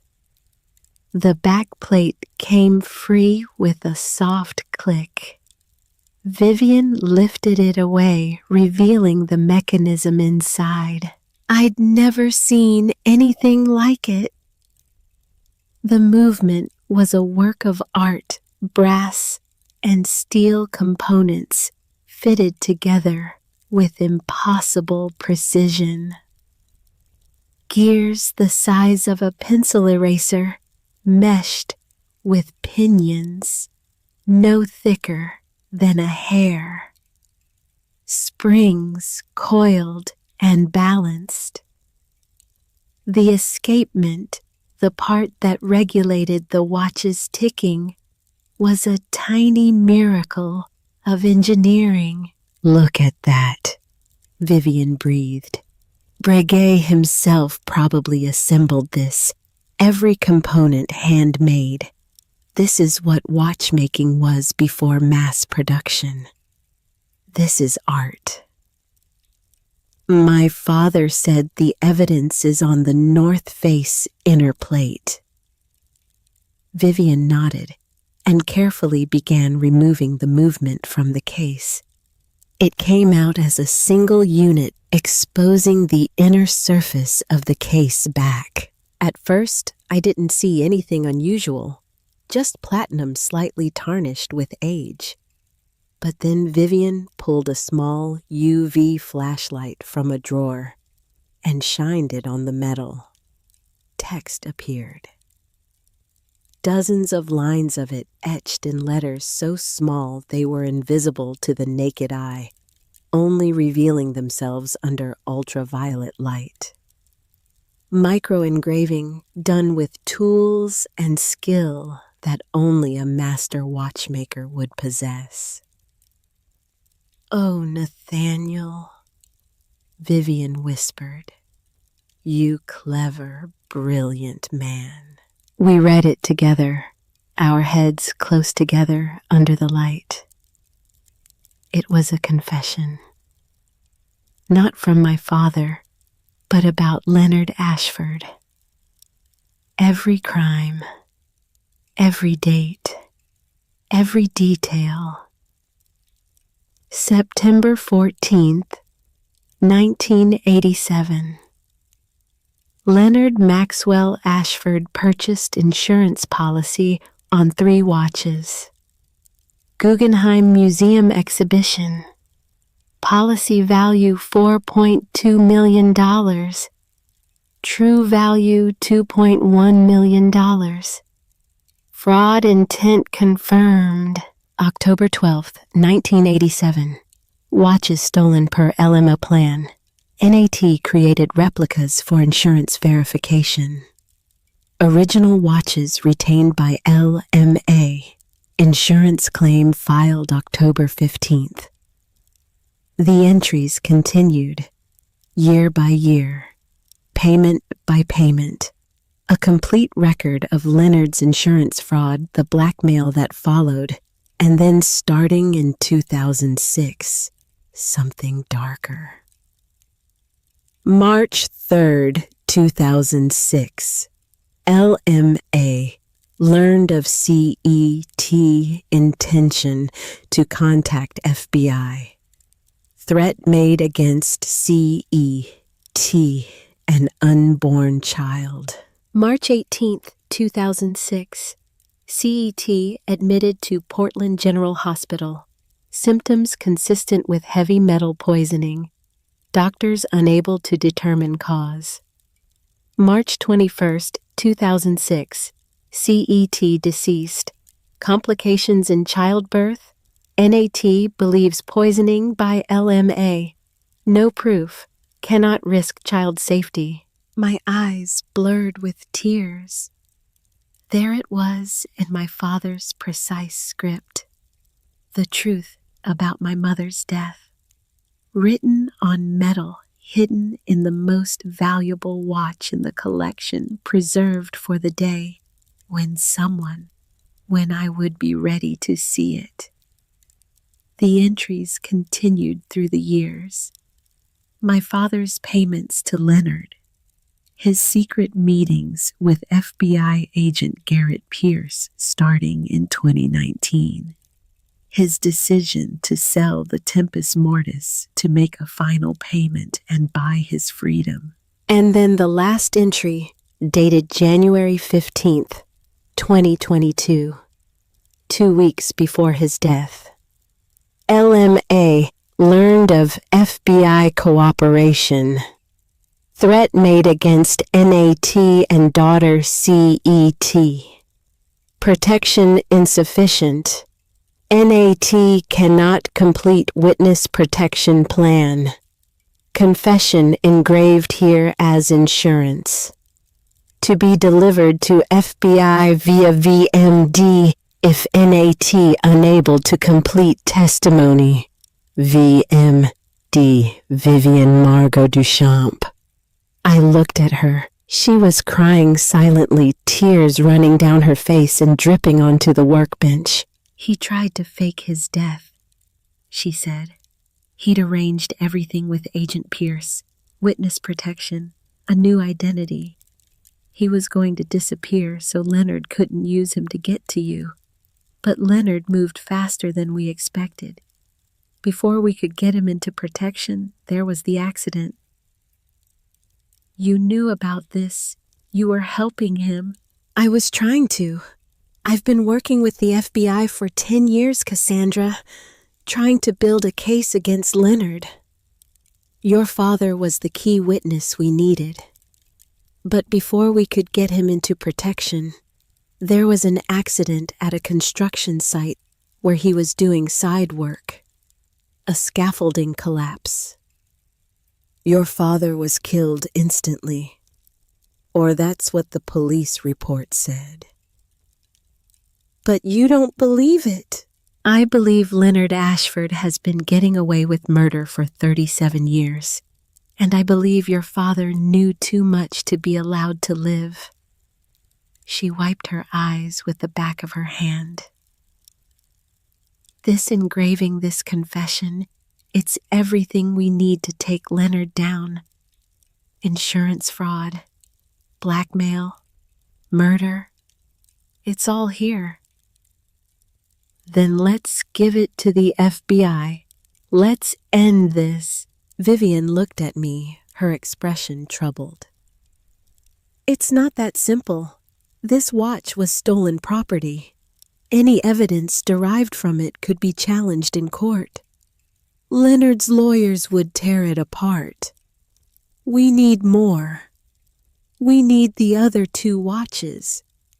We need the original insurance documents.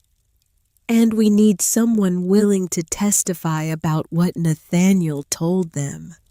But he didn't tell me anything. I was in foster care. He couldn't contact me. I know. Which is why we need to make Leonard believe you know more than you do. We need to draw him out. Make him make a mistake. I stared at her. You want to use me as bait. I want to give you the chance to fight back. Leonard thinks you're just a girl who aged out of foster care. He thinks you're harmless. If he knew what you've found, what you're capable of, he'd have killed you already. But we can use his underestimation against him. How? Vivian pulled out her phone and opened a news app. She showed me a headline from earlier that day. Pearl District Development Project moves forward. Meridian Holdings acquires historic block. Leonard's buying up the neighborhood through shell companies, she explained. He's been planning it for years. Gentrification as cover for getting the shop back. If you refuse to sell, if you make it public that you're keeping the building, Leonard will have to act. He'll have to either buy you out at a price you can't refuse or eliminate you like he eliminated your father. And either way, you'll be watching. Agent Pierce will be watching. The FBI will be watching. We'll wire you, track you, keep you safe. And when Leonard makes his move, we'll have him. I looked down at the watch on the bench at my father's microscopic confession glowing under the UV light. All those years of pain and fear and careful documentation all leading to this moment. What if it doesn't work? What if Leonard is too careful? Then we try something else. But Cassandra, this is the best chance we've had in decades to stop him. Your father gave his life to create this opportunity. Your mother died trying to do the right thing. We owe it to them to finish what they started. I thought about my mother's voice on that recording. You're stronger than you know. I thought about my father's words hidden in metal. All those years of protection, of sacrifice, of holding on to hope that someday the truth would matter. Okay, I said. I'll do it, but I have conditions. Name them. First, I want to learn. If I'm going to open my father's shop, if I'm going to use it to draw Leonard out, I need to know what I'm doing. I want someone to teach me the craft. Really teach me. Vivian nodded slowly. I know someone. Elias Crane. He was your grandfather's apprentice back in the 60s. He's old now, retired, but he's the best watchmaker left in Portland. If anyone can teach you what your father knew, it's Elias. Second condition. I want to know everything. No more secrets. No more protection. I'm not a child anymore. If I'm risking my life, I deserve to know exactly what I'm risking it for. Agreed. And third, I paused, choosing my words carefully. When this is over, when Leonard is in prison or dead or whatever happens to him, I want those watches. The Midnight Cardinal and the compass rose. They belong to my family. My grandfather bought them legitimately before Leonard stole them and framed the theft. I want them back. Vivian was quiet for a moment. That's not my call. That's up to Agent Pierce and the FBI. But I'll argue for it. Your family has suffered enough. You deserve to have something left when this is over. She stood and began carefully reassembling the Tempus Mortis, her hands moving with practiced efficiency. Tomorrow morning, I'll introduce you to Elias. He lives in Selwood, above an antique shop. He'll seem grumpy at first, he's been alone too long, but once he understands what we're trying to do, he'll help. He loved your grandfather like a father. He'll want to help Harrison's granddaughter. And after that, we start the play. You refuse to sell to Meridian Holdings.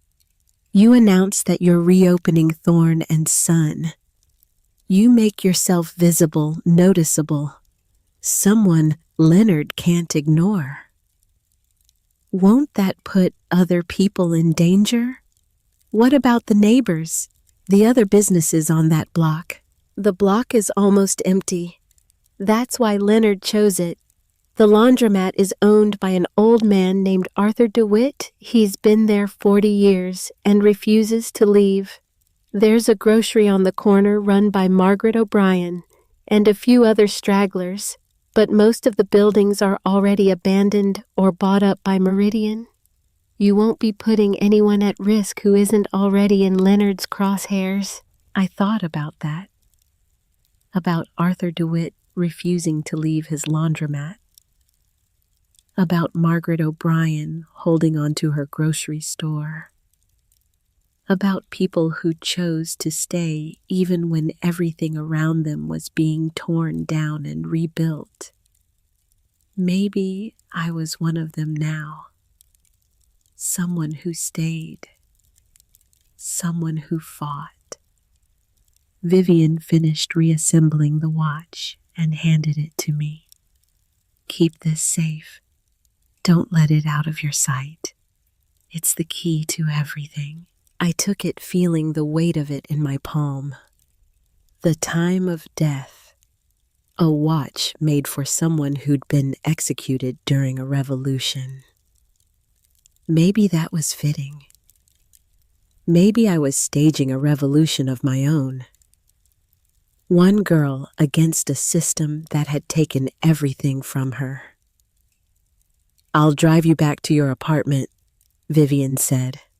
Tomorrow, 9 a.m. I'll pick you up and we'll go see Elias. Get some rest. The next few weeks are going to be hard. We drove through the city in silence. The rain had stopped, leaving the streets slick and reflective. Portland looked different now. Not like a place that had rejected me, but like a battlefield. Territory to fight for. Vivian dropped me off in front of my building. Lock your door. Keep your phone on. If anything feels wrong, call me immediately. She handed me a card with her number written on it. I'm serious, Cassandra. Leonard is dangerous. Don't underestimate him. I won't.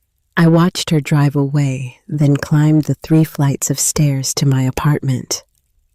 The hallway smelled like fried food and mildew. Someone's television was playing too loud through thin walls. The fluorescent lights flickered overhead. But when I unlocked my door and stepped inside, I didn't feel the same crushing loneliness I'd felt that morning.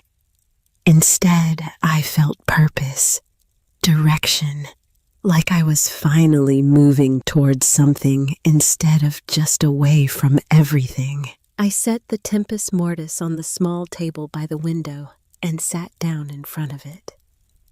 In the light from the street, I could see my reflection in the platinum case.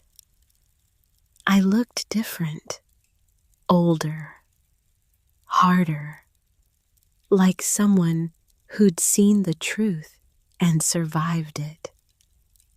My phone buzzed. A text from Walter Drummond. Cassandra, I need an answer about the Hoyt Street property. Meridian is getting aggressive. They're threatening legal action to force the sale. Call me first thing tomorrow. I watched her drive away, then climbed the 3 flights of stairs to my apartment. The hallway smelled like fried food and mildew. Someone's television was playing too loud through thin walls. The fluorescent lights flickered overhead. But when I unlocked my door and stepped inside, I didn't feel the same crushing loneliness I'd felt that morning. Instead, I felt purpose, direction, like I was finally moving towards something instead of just away from everything. I set the tempus mortis on the small table by the window and sat down in front of it. In the light from the street, I could see my reflection in the platinum case. I looked different, older, harder, like someone who'd seen the truth and survived it. My phone buzzed. A text from Walter Drummond. Cassandra, I need an answer about the Hoyt Street property. Meridian is getting aggressive. They're threatening legal action to force the sale. Call me first thing tomorrow. I typed back a response. Tell them no, the property is not for sale. I hit send before I could second guess myself. 3 dots appeared immediately as Walter started typing, then stopped, then started again. Finally, a message came through. Are you sure? This is a lot of money to walk away from. I looked at the watch on my table, at the building keys in my backpack, at the photograph of my parents that I'd propped up on the windowsill. I'm sure this is my father's legacy. I'm not selling it to the people who killed him. A long pause, then, Cassandra, what are you talking about? Your father's death was an accident. I didn't respond. Some truths were too big for text messages. Some explanations required proof. Instead, I pulled out my laptop and started researching. Leonard Maxwell Ashford, Meridian Holdings, The Guggenheim Heist of 1987. I read everything I could find, building a picture of my enemy. Leonard was 71 years old. Born into old money, Portland aristocracy going back to the logging boom of the 1800s. Educated at Yale, married twice, divorced twice. No children. A collector of rare objects and a patron of the arts. He sat on the boards of 3 museums and 2 charitable foundations. His name was on buildings. People respected him.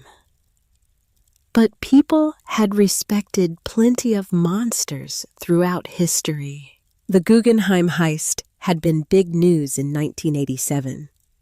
3 rare watches stolen in a sophisticated burglary. No suspects ever identified. The insurance company had paid out the claim after a lengthy investigation. The watches had never been recovered, until now. I found a photo of Leonard from a gala last year. He was tall, silver-haired, distinguished. He wore a tuxedo like he'd been born in it, and on his wrist was a watch I recognized from my father's ledger. a 1960s Rolex Daytona, stolen from a private collector in 1992.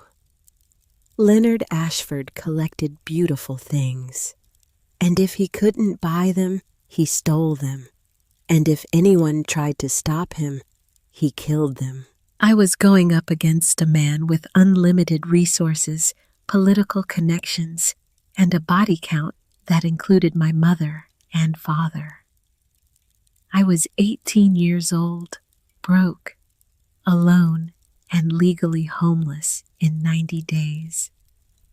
The smart thing would be to run, but I'd never been particularly smart when it came to self-preservation.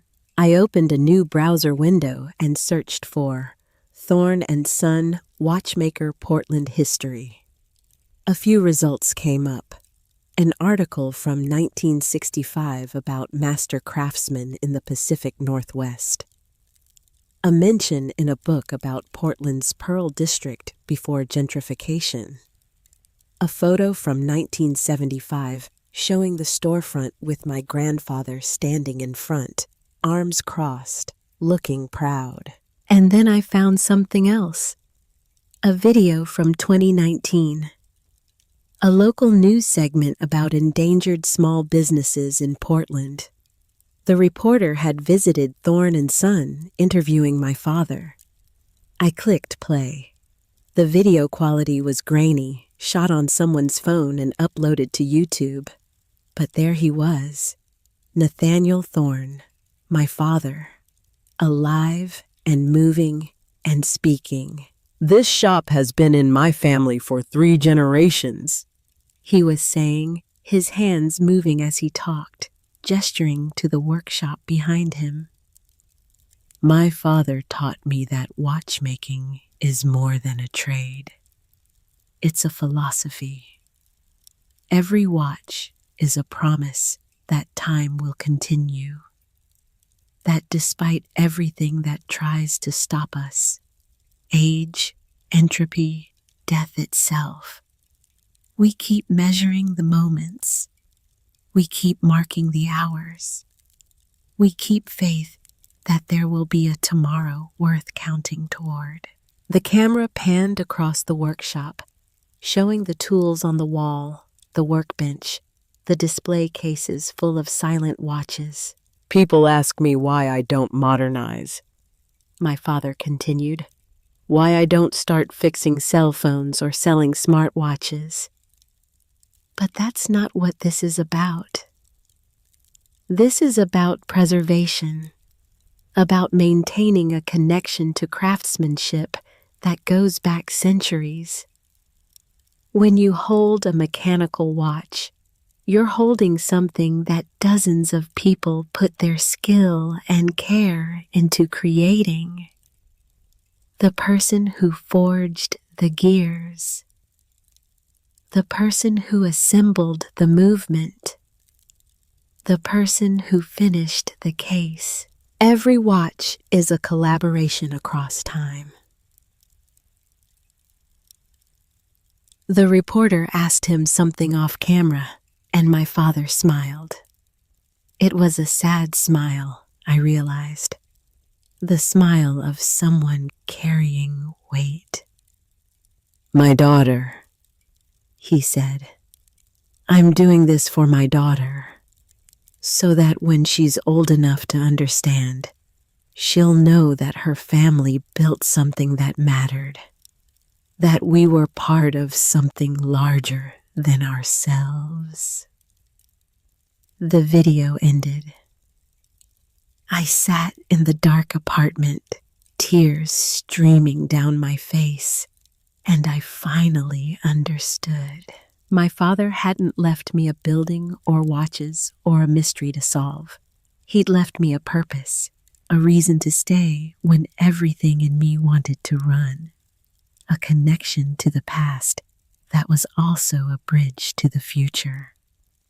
I thought about what Vivian had said, about making Leonard believe I was a threat, about using the shop to draw him out. But maybe there was more to it than that. Maybe reopening Thorn & Son wasn't just bait. Maybe it was the point. Maybe the way to honor my parents wasn't to get revenge, but to finish what they'd started, to take the thing they'd built and make it live again.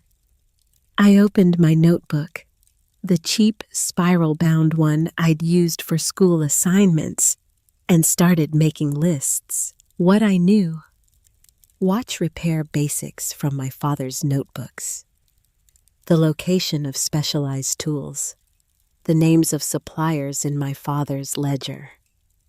What I needed to learn: everything else: movement disassembly, crystal replacement, balance wheel adjustment, hairspring manipulation.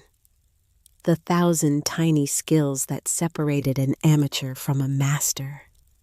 What I needed to acquire: parts, materials, better tools, customers, a reputation. What I needed to survive: evidence against Leonard, FBI protection, and enough courage to see this through to the end. I worked until almost midnight, planning and researching and building a vision of what Thorn and Son could become. Not just a trap for a murderer, but a real business, a real legacy. When I finally fell asleep, I dreamed of gears and springs and the steady tick-tick-tick of 100 watches measuring time in perfect synchronization. In my dream, my father was teaching me to assemble a movement, his hands guiding mine, showing me how to place each component with infinite patience. The escapement is the heart, he said in the dream. It's what regulates everything. Without it, the watch just runs wild. The spring unwinding in seconds, all that potential energy wasted. The escapement controls the release of power. It makes time possible. What's my escapement? I asked him. What controls me? He smiled. You do, Cassandra. You always have. That's what I was trying to teach you. Control, patience, the ability to regulate yourself even when the world is trying to make you run wild. I woke to sunlight streaming through the window and my phone buzzing. 9 a.m. exactly. A text from Vivian. I'm downstairs, ready to meet your teacher. I got dressed quickly, splashed water on my face, grabbed the Tempus Mortis and tucked it carefully into my jacket pocket. Then I headed downstairs to start my education. Vivian was waiting in her car, engine running. Sleep okay? She asked as I got in. Well enough. Good. You'll need your energy. Elias is intense. We drove across the river to Selwood, an older neighborhood of craftsman houses and small businesses that had somehow escaped the worst of Portland's development boom. Vivian pulled up in front of an antique shop with dusty windows and a sign that read, Crane and Sons, Antiques and Curiosities. Sons? I asked. Elias never married, never had kids. The Ansons was wishful thinking. Now it's just him and about 40 years of accumulated junk. She opened her door. Come on, he's expecting us. The shop was a maze of furniture and boxes and objects from every decade of the 20th century. The smell of old wood and mothballs was overwhelming. At the back, behind a counter piled with pocket watches and costume jewelry, sat a man who looked like he'd been carved from driftwood. Elias Jeremiah Crane was 79 years old, thin as a rail, with white hair that stood up in wild tufts and eyes that were still sharp and bright behind thick glasses. He was hunched over a workbench, examining something through a loupe. "Vivian," he said without looking up. "You're late." "We're exactly on time." "My time, not yours." He set down the loupe and looked at me. "So this is Harrison's granddaughter. You look like him. Same eyes, same stubborn chin." You knew my grandfather? Knew him? He taught me everything worth knowing. I was his apprentice for 12 years. Best 12 years of my life. He stood up slowly, joints creaking. "Vivian says you want to learn the trade. Says you want to reopen the shop." Yes. Why? The question was blunt, direct. I could have given him a dozen reasons. Because of my father. Because of the FBI investigation. Because I needed bait for a trap. But what came out was the truth. "Because it's mine," I said. "Because they took everything else from me. My parents, my childhood, my history. And I'm not letting them take this too." Elias studied me for a long moment. Then he nodded. "Good answer. Anger is useful. Keeps you focused. But you'll need more than anger to be a watchmaker.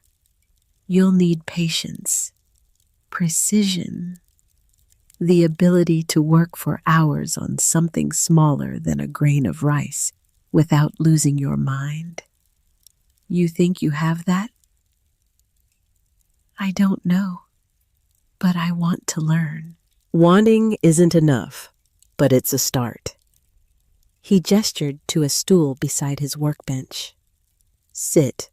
Let's see what you know." I sat. Vivian stayed standing, leaning against a cabinet full of vintage cameras. Elias pulled out a pocket watch, old and tarnished. "Take it apart. Show me what your father taught you." I picked up the watch and examined it. The case was brass, corroded green in spots. The crystal was cracked. When I pressed the crown and opened it, the movement inside was a disaster. Rusted, seized, probably not salvageable. But I knew the basics. I'd read my father's notebooks dozens of times during sleepless nights in the group home. I selected tools from Elias's bench. A case opener, a pair of tweezers, a screwdriver with a blade fine enough to remove tiny screws without damaging their heads. And I began to work. Elias watched in silence. I could feel his eyes on my hands, judging every movement. I tried to ignore him, focusing on the watch. Open the case back. Remove the movement. Release the balance cock. Lift out the balance wheel. My hands were shaking. I dropped a screw and spent 30 seconds finding it on the cluttered bench. Your father would have found that in 3 seconds, Elias said. He had a sense for these things, knew where every component was even before he could see it. I found the screw and continued working. It took me 20 minutes to fully disassemble the movement. When I was done, the components were laid out on a piece of felt in roughly the right order. Elias leaned forward and examined my work. He picked up the balance wheel, held it to the light, set it down. He checked the alignment of the screws. He lifted the mainspring barrel and tested its tension. "Not terrible," he said finally. "You understand the theory, but your hands aren't trained. You're forcing things that should flow. A watch is like water. It wants to move in certain ways. You have to learn to work with the mechanism, not against it." "Can you teach me?" "I can try. Whether you learn is up to you." He pulled out another watch, this one in better condition. "We'll start with cleaning and reassembly. Basic maintenance. Then we'll move to repairs. Crystal replacement, jewel setting, crown and stem work, if you last that long." "If I last?" "Most people don't. They think watchmaking is romantic, a lost art. But it's repetitive, frustrating, and utterly unforgiving. One mistake, and you've ruined something irreplaceable. Most apprentices quit within a month." "I'm not most people." "No," Elias said, that sharp gaze fixed on me again. "I don't imagine you are. Harrison's blood. Nathaniel's daughter. If you have even half their talent, you might actually be worth teaching." He stood and walked to a cabinet, pulling out a leather case. Inside were tools, dozens of them, each one fitted into a custom slot. He set the case in front of me. "These were your grandfather's," he said. "Harrison gave them to me when he knew he was dying. Said I should pass them on to someone worthy. I think he meant Nathaniel, but your father had his own tools by then. So I've been waiting for the right person." He pushed the case toward me. "Congratulations. You just inherited 3 generations of watchmakers' tools. Don't lose them. Don't break them. And for God's sake, don't dishonor them by doing sloppy work." I opened the case and looked at the tools inside. Each one was beautiful, worn smooth by use, marked with initials, H.T. Harrison Thorne. My grandfather's hands had held these, had used them to create beauty and precision from raw metal. Now they were mine. "Thank you," I whispered. "Don't thank me yet. You haven't seen my teaching methods. I'm told I'm difficult." He pulled up another stool. "Now, let's begin. We'll start with the most important lesson. The one that separates watchmakers from people who tinker with watches." "What's that?" Elias picked up the watch I'd disassembled and held it up to the light. "Respect," he said quietly. "Every watch is a promise someone made. A promise to measure time, to mark moments, to remember. When someone brings you a watch, they're not just bringing you a broken machine. They're bringing you their grandfather's retirement gift, their mother's wedding present, the watch their father wore on D-Day. They're bringing you memory, history, love, and your job, our job, is to honor that. To fix what's broken and send it back into the world, still carrying all that weight, still keeping all those promises." He set the watch down gently. "Can you do that, Cassandra? Can you carry that responsibility?" I thought about the tempus mortis in my pocket, about my father's confession etched in metal, about my mother's voice on a recording speaking across 18 years of silence. Yes, I said, I can. Then let's get to work.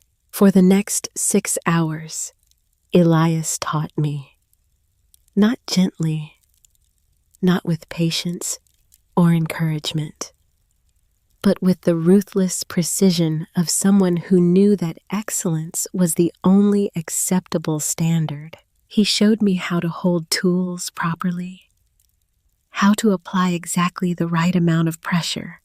Too much, and you stripped a screw. Too little, and you couldn't engage it. How to use a loop so the magnification became second nature, an extension of your vision. How to breathe while doing delicate work, timing your movements to the pauses between breaths when your hands were steadiest. I assembled and disassembled the same watch 17 times. 17 times, Elias found something wrong. A component slightly misaligned. A screw not quite tight enough. The movement not seated properly in the case. On the 18th attempt, he examined my work, and for the first time, he nodded. Acceptable, he said, which, coming from him, felt like high praise. Vivian, who'd been reading a book in the corner, looked up. I need to get Cassandra home. We have things to discuss. Elias waved a dismissive hand. Fine, come back tomorrow. 9 a.m. We'll start on balance wheel regulation. I'll be here, I said. As we drove back toward my apartment, Vivian was quiet. Finally, she said, You did well today. Elias doesn't give out Harrison's tools lightly. He was testing me. Of course he was, and you passed. But the real test is still coming. She pulled over 2 blocks from my apartment and turned to face me. I spoke to Agent Pierce while you were working. He wants to meet you tomorrow night. We're going to wire you for the meeting with Meridian Holdings. My stomach dropped. That soon? Walter Drummond set it up. They're sending someone to make you a final offer. We think it'll be Leonard himself. He'll want to size you up, see if you're a threat or just a naive kid who got lucky. What do I tell him? Tell him no. Tell him the building isn't for sale at any price. Make him believe you're serious about reopening the shop. And whatever you do, don't let him see that you're afraid. I'm terrified. Good. Fear keeps you sharp. Just don't let it paralyze you. She started driving again. After you meet with Leonard, we'll move to phase 2. You'll announce the reopening publicly. Get customers in the door. Make yourself visible. Force Leonard to either back off or escalate. And if he escalates, then we'll be ready. She dropped me off in front of my building. As I got out of the car, she caught my arm. Cassandra, your father did everything he could to keep you out of this. If he knew what we were doing, using you as bait, he'd hate me. He'd hate all of us. He's not here, I said quietly. And I'm not a child anymore. This is my choice. I know. I just needed you to hear that you have other options. You could still walk away, take the money, disappear. We'd understand. I looked up at my building. at the cracked concrete and the broken buzzer and the windows covered with bars. This was what running looked like. This was what safety felt like. Empty, temporary, borrowed. "I'm not walking away," I said. "This ends with Leonard in prison or me dead. Either way, I'm seeing it through." Vivian nodded slowly. "Then God help us both." I watched her drive away, then climb the stairs to my apartment. Inside, I set Harrison Thorne's tools on the table next to the Tempus Mortis. 3 generations of watchmakers, all leading to me. I pulled out my father's notebooks and opened to a page near the end. His handwriting was shakier here, written in the last months of his life. "For Cassandra," it read. "If you're reading this, I'm gone, and I'm sorry. Sorry for the secrets. Sorry for the distance. Sorry for not being the father you deserved. But please know that every choice I made was to protect you, to give you a chance at a life I never had. Freedom from the past, from the mistakes I made." I turned the page. More notes about watch repair, diagrams of escapement mechanisms, and then, at the bottom, one final paragraph. "But if you choose to stay, if you choose to fight instead of run, then know this: you have everything you need. The skills are in your blood. The courage is in your heart. And the truth is hidden in metal and memory, waiting for you to unlock it. Be patient. Be precise. Be brave, and remember that a watch is a promise. The promise that time will continue, that tomorrow is possible, that broken things can be made whole again. Make that promise, Cassandra. Make it and keep it. And maybe, just maybe, you can fix what I couldn't." I closed the notebook and sat in the dark, thinking about promises and time and the weight of inheritance. Tomorrow, I would meet the man who killed my parents, and I would look him in the eye and tell him no. No, you can't have my building. No, you can't have my father's legacy.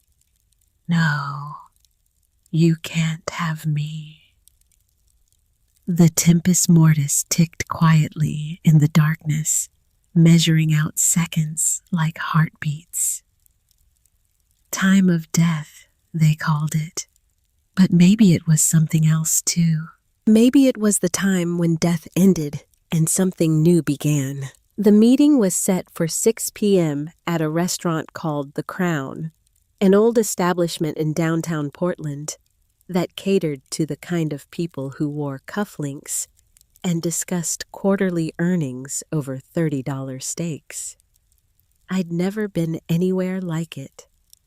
The closest I'd come to fine dining was the Denny's where my father had taken me for my 10th birthday.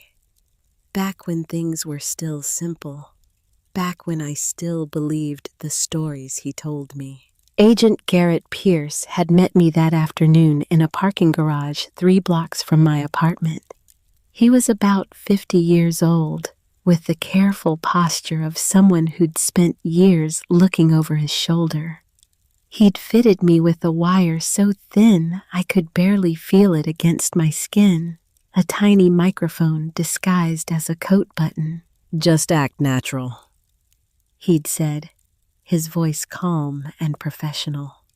Let Leonard do most of the talking. If he makes any admissions about your father, about the watches, about anything, we'll have it on record. And if he doesn't, if he's too careful? Pierce had given me a look that was equal parts sympathy and steel. Then we moved to Plan B. But let's hope it doesn't come to that. Now I sat at a corner table in the Crown, wearing the only dress I owned, a simple black thing I'd gotten from a donation bin at the group home, and tried not to look like I was drowning. The other diners were older, wealthy, comfortable in their expensive clothes and easy conversation. I was 18, broke, and about to confront a murderer.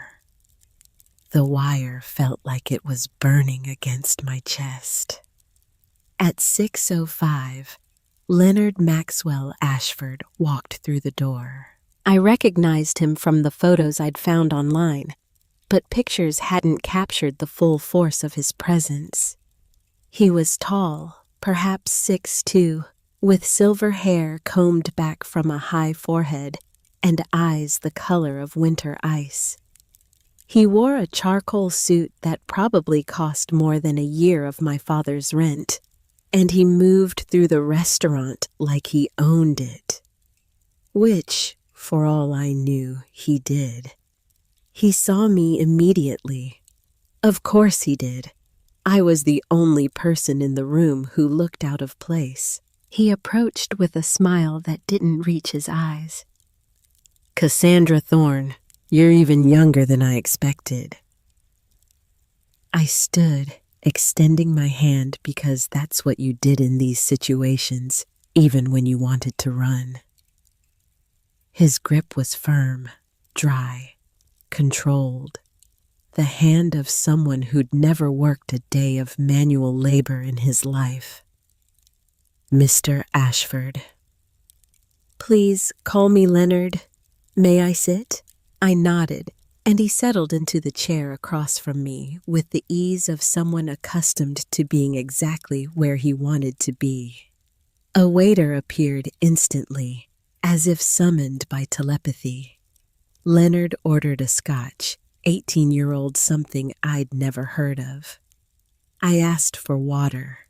The waiter looked faintly disappointed in me. When we were alone again, Leonard leaned back in his chair and studied me with those ice-chip eyes. You look like your father, he said.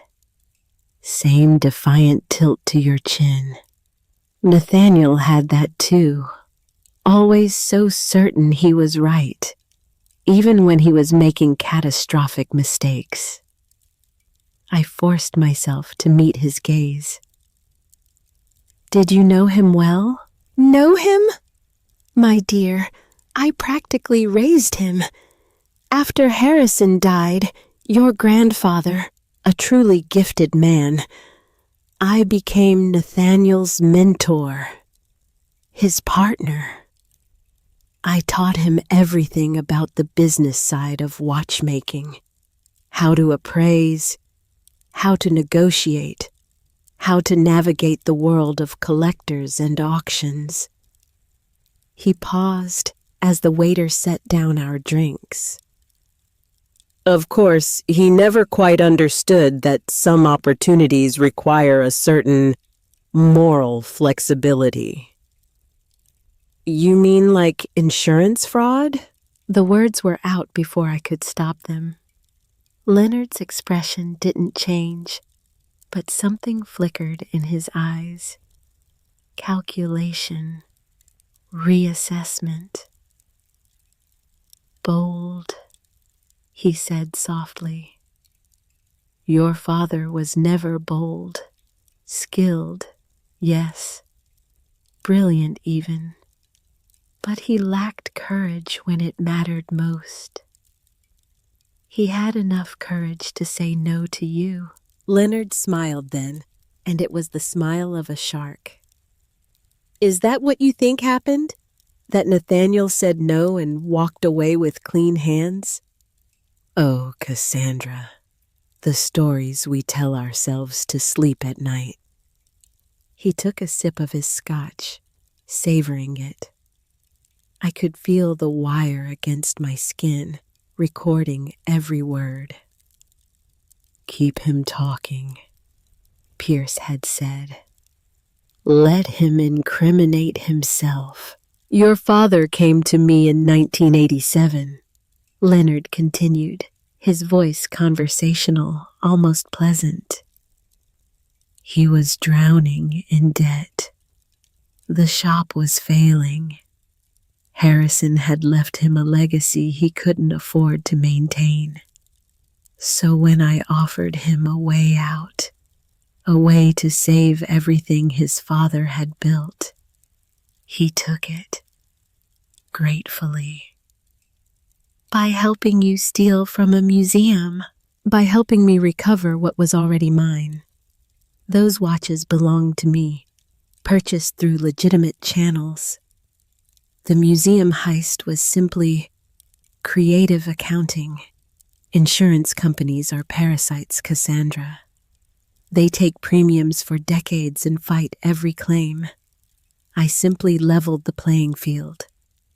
And my father went along with it. Your father created the most perfect replicas I've ever seen. The insurance investigators never knew the difference. For that work alone, he deserved every penny I paid him. Leonard's voice hardened. But then he got greedy, decided to keep the originals as leverage, tried to blackmail me. Or maybe he tried to stop you from hurting anyone else. Leonard laughed, a sound like ice cracking. Is that the story Vivian told you? That your father was some kind of hero? Vivian Duchamp is a liar and a thief who turned informant to save her own skin. Whatever she's told you is designed to manipulate you into giving up what's rightfully mine. The watches aren't yours. They're stolen property. The watches are mine by right of purchase and possession. Your father had no claim to them. He was simply a craftsman I hired. And when he threatened to expose our arrangement, when he put everything I'd built at risk, he made himself an enemy. The temperature in the restaurant seemed to drop 10 degrees. I could feel my heart hammering against my ribs. Could feel the wire recording this confession. Did you kill him? I asked quietly. Leonard's expression didn't change. Your father died in a construction accident. A tragedy, certainly, but hardly uncommon in that line of work. Scaffolding is notoriously unstable. That's not an answer. It's the only answer you're going to get. He leaned forward, and his eyes were dead, empty of anything human. Let me be very clear, Cassandra. I am not a sentimental man. I don't make threats. I simply state facts and allow intelligent people to draw their own conclusions. The fact is that your father is dead. The fact is that you are very young, very alone, and very vulnerable. The fact is that the building at 1157 Northwest Hoyt Street is worth a great deal of money to me. And I always acquire what I value. The building isn't for sale. Everything is for sale at the right price. Not this, not my family's legacy. Leonard sighed, a sound of genuine disappointment. Nathaniel said something similar once. He thought he could defy me, hide behind the FBI. Do you know what happened to him? The implication hung in the air between us like poison gas. You had him killed, I said. I had a problem solved. Problems, Cassandra, are simply obstacles between current circumstances and desired outcomes. I am very good at removing obstacles. He finished his scotch and set the glass down with precise care. I'm offering you $25,000 for the property. Cash. Immediate transfer. You walk away, start over somewhere new, and forget you ever heard the name Ashford. And if I refuse? Then you become a problem, and problems, as I've explained, get solved. I stood up. My legs were shaking, but I kept my voice steady. I'm not selling, not for $25,000, not for $1 million. That building is mine, and I'm reopening my family's business. If that makes me a problem, then I guess you'll have to solve me. Leonard stood as well, smoothing his jacket. You have your father's stubbornness, but none of his survival instinct. He at least understood when he was beaten. My father understood that some things are worth dying for. And did that understanding keep him alive? Did it protect him from consequences? Leonard's voice was soft now, almost kind. You're 18 years old. You have no money, no support, no chance of success. I'm offering you a way out, a generous way out. Take it. No. We stood there for a moment, two people separated by 53 years and a chasm of intention. Then Leonard smiled again, that shark's smile. Very well. I admire conviction, even misplaced conviction. But understand that this is your choice. What happens next is on you. He pulled out his wallet and dropped $200 bills on the table. For your dinner, order whatever you like. You should enjoy nice things while you can. Then he was gone, moving through the restaurant with the same controlled grace he'd entered with, leaving me standing by the table with my heart pounding and the wire still recording against my chest. I sat down heavily. The waiter approached, concerned. Miss, are you all right? Would you like to order? Just the check, please. But the gentleman already paid. I don't want his money. I pulled out a 20 from my own wallet, money I couldn't afford to spend, and put it on the table.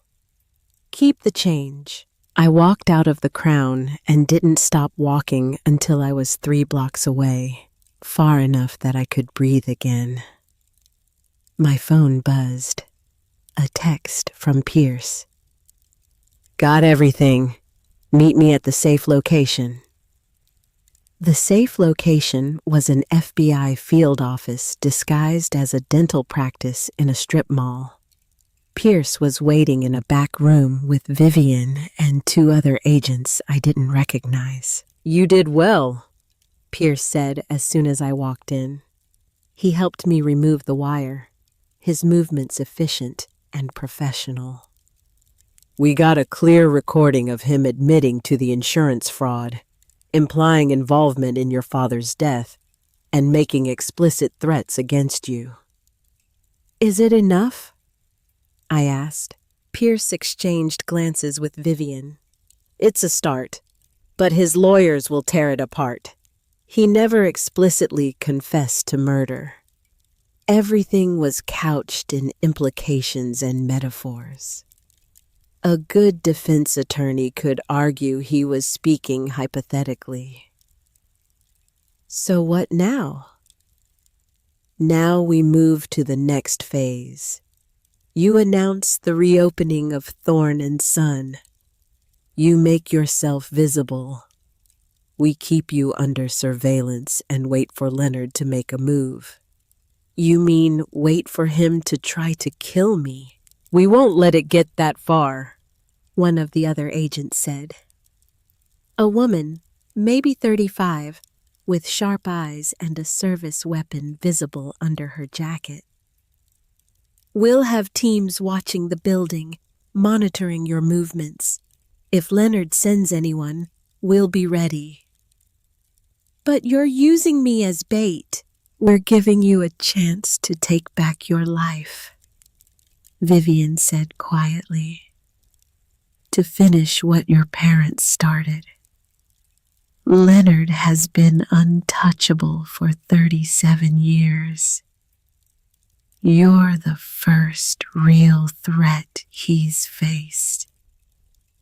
The first person willing to stand up to him publicly. I thought about Leonard's eyes, about the casual way he'd discussed my father's death, about the fact that he'd killed my mother when she was pregnant, poisoned her slowly while she carried me, and felt no remorse at all. What do I need to do? I asked. Pierce pulled out a folder. We've drafted a press release, local news angle. Young woman aging out of foster care inherits family business, vows to restore it. Feel-good story. The kind of thing that gets picked up on social media. We want Leonard to see it, to know you're serious. When does it go out? Tomorrow morning. By noon, every news outlet in Portland will have it. By evening, you'll probably have reporters at your door. And then you open the shop. You take on customers. You live your life and let us worry about Leonard. Pierce's voice softened. I know this is asking a lot. You're putting yourself at enormous risk. But you're also giving us the best shot we've had at taking down a man who's literally gotten away with murder for decades. I looked at Vivian. You think this will work? I think Leonard is arrogant. I think he believes he's untouchable. And I think seeing a teenage girl defy him publicly will enrage him enough to make a mistake. She paused. But I also think you need to be prepared for this to get dangerous. Leonard doesn't make empty threats. I know. Do you? Because this isn't a game, Cassandra. This isn't a movie where the hero wins because they're righteous. This is real life. And in real life, people like Leonard usually win. They have money and power and connections. They know how to protect themselves. They didn't protect themselves from my father's confession, I said. The one he engraved in the Tempus Mortis. That's real evidence. Pierce nodded. It is. And when the time is right, when we have Leonard isolated and vulnerable, we'll use it. But right now, that watch is our ace in the hole. Leonard can't know we have it, can't know it exists. Where is it now? One of the other agents asked. I'd hidden it that morning before meeting Pierce. Not in my apartment, too obvious. Not in the shop, too risky. I'd taken it to Elias's antique store and asked him to keep it in his safe. He'd looked at me with those sharp old eyes and asked no questions, just nodded and locked it away. Somewhere safe. I said. Pierce frowned. Cassandra, we need to secure that watch. It's evidence in a federal investigation. And I'll turn it over when you need it. But right now, it's the only leverage I have. The only thing keeping me alive. If Leonard thinks I don't have it, he might hesitate before coming after me. Or he might torture you to find out where it is, Vivian said bluntly. The room went quiet. We won't let that happen, Pierce said finally. You'll have protection, 24/7 surveillance, panic button on your phone. At the first sign of trouble, we'll have a team there in under 2 minutes. 2 minutes is a long time when someone's trying to kill you. It's the best we can offer. I looked around the room at these people who were asking me to risk everything for a case they'd been building for years. Part of me wanted to scream at them, to tell them to find another way, another witness, another angle that didn't require an 18-year-old orphan to play bait. But another part of me knew this was the only way. Leonard had spent nearly 4 decades hiding behind money and connections and carefully constructed alibis. The only way to expose him was to make him act in the open, to make him so angry, so desperate that he forgot to be careful. Okay, I said, release the statement, open the shop, let's see what happens. The press release went out at 9 a.m. the next morning. By 10, my phone was ringing off the hook. Reporters wanting interviews, neighbors I'd never met offering congratulations, even a few potential customers asking about repairs. By noon, there was a camera crew outside my apartment building. Vivian arrived at one to rescue me. Come on, she said, pushing through the small crowd of reporters. We're going to the shop. Might as well give them something to film. We drove to Northwest Hoyt Street with a news van following us. When we pulled up in front of 1157, there were already people gathered on the sidewalk. I recognized Arthur DeWitt from the laundromat, a tall, thin man in his 70s with kind eyes and calloused hands. Next to him was a woman about 55, heavyset, with red hair going gray. Margaret O'Brien from the grocery store. You're really doing this? Arthur called out as I got out of the car. Opening up the old place? That's the plan. He broke into a wide smile. About damn time. Your grandfather would be proud. He'd be dancing a jig. Margaret nodded. Harrison was a good man. And your father too, God rest him. This block needs more people like your family. Less like those vultures from Meridian. A reporter shoved a microphone in my face. Cassandra Thorne, you just aged out of the foster care system. Why take on the challenge of reopening a defunct business instead of pursuing a more stable path? I looked at the camera, knowing Leonard was probably watching this somewhere, and I spoke directly to him. Because this is my family's legacy. Because my grandfather built something that mattered, and my father died protecting it. Because some things are worth fighting for, even when the fight seems impossible. Are you worried about the financial challenges? The building reportedly has significant back taxes and structural issues. I'm worried about a lot of things, but I'm more worried about letting history disappear. About letting craft and skill and tradition get bulldozed for condos and coffee shops. This city is losing its soul, one development project at a time. I'm trying to save a piece of it. It was a good soundbite. I could see the reporters eating it up. Young woman versus corporate greed. David and Goliath. The kind of story that played well on social media. We spent the next hour cleaning the shop's front window while cameras filmed.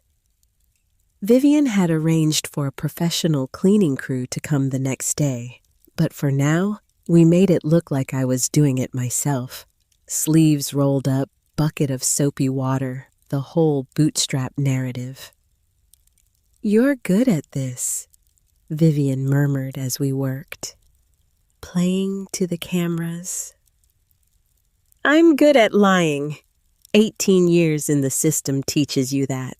This isn't lying. This is strategic truth-telling. There's a difference." By 3 p.m., the story was already trending on local Twitter.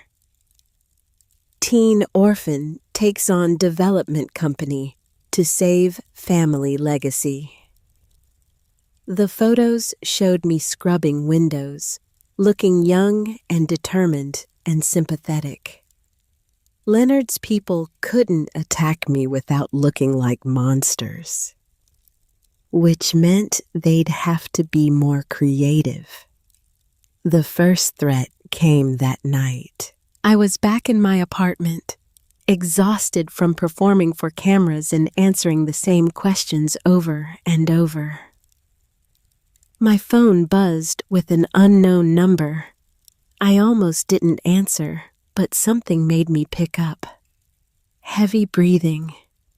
Then a voice, electronically distorted. "You should have taken the money. Now you've made this personal." The line went dead. I immediately called Pierce. He was at my apartment within 15 minutes with 2 other agents. They swept the place for bugs, checked the locks, installed additional security. "It's psychological warfare," Pierce explained. "Leonard trying to scare you into backing down. Don't let it work." But that night, lying in bed, listening to every creak and groan of the old building, I was scared. Terrified, actually. I was 18 years old, playing a game with a man who'd killed at least twice, and probably more. A man with unlimited resources and no conscience.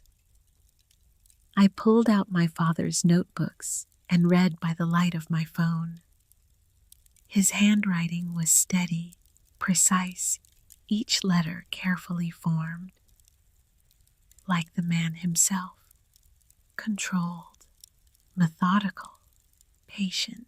There was a section near the end about balance wheels, the component that regulated a watch's rhythm. "The balance must be perfectly weighted," he'd written. "Even a speck of dust in the wrong place can throw off the entire mechanism. But when it's right, when everything is calibrated exactly, the watch beats like a heart, steady, true, unstoppable." I needed to be like that, balanced, steady, unstoppable. The next morning, I went to Elias's shop for my lesson. We worked on a complicated repair, a 1940s Omega with a broken mainspring. Elias showed me how to remove the old spring without damaging the barrel, how to measure and cut a new one, how to install it with exactly the right tension. "Too loose and the watch won't run," he explained. "Too tight and the spring will break again. You need to feel it. The right tension has a quality you can't measure, only sense." I tried 3 times before I got it right. On the 4th attempt, when I wound the watch and heard the movement start ticking, Elias actually smiled. "There, you're learning. Not just the mechanics, but the feel. That's what separates a technician from a craftsman. My father was a craftsman.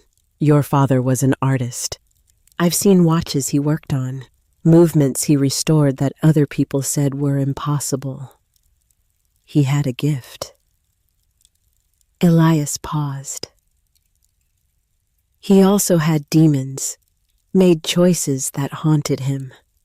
But he never let those demons touch his work.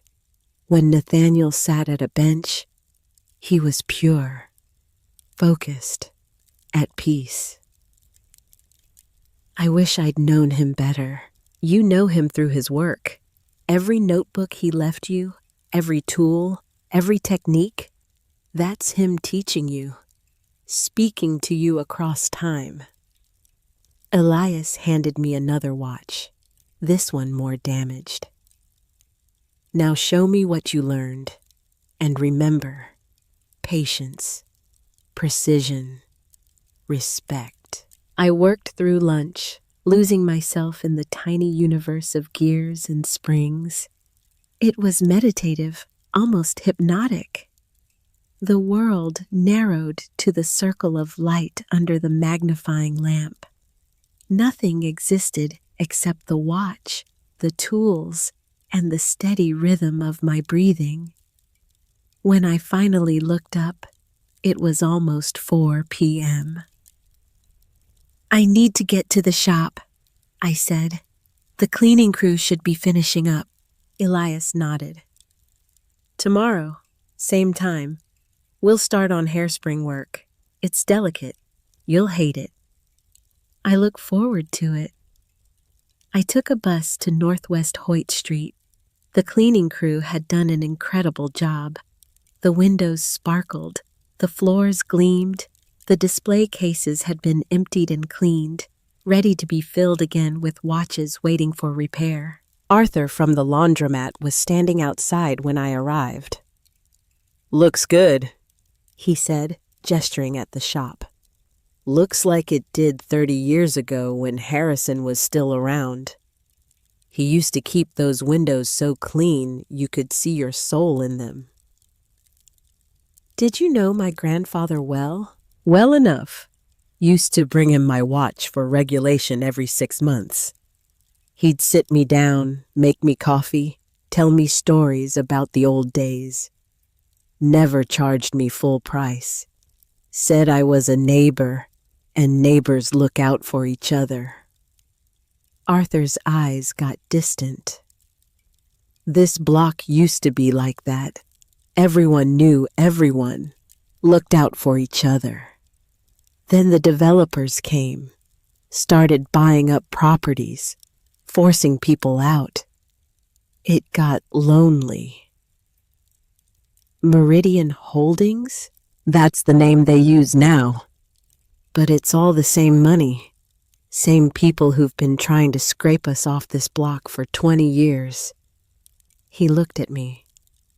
Your father fought them, refused to sell no matter how much they offered. I always respected that. Did he ever say why? Why the shop mattered so much? Arthur was quiet for a moment. Once, near the end, he came to the laundromat just to talk. He looked tired, worn down, and he said, "Arthur, sometimes the only thing you have left is the hill you choose to die on. This shop is mine." I didn't understand then, but I do now. A chill ran down my spine. My father had known he was in danger, that standing his ground might cost him his life. And he'd done it anyway. "I won't let them take it," I said.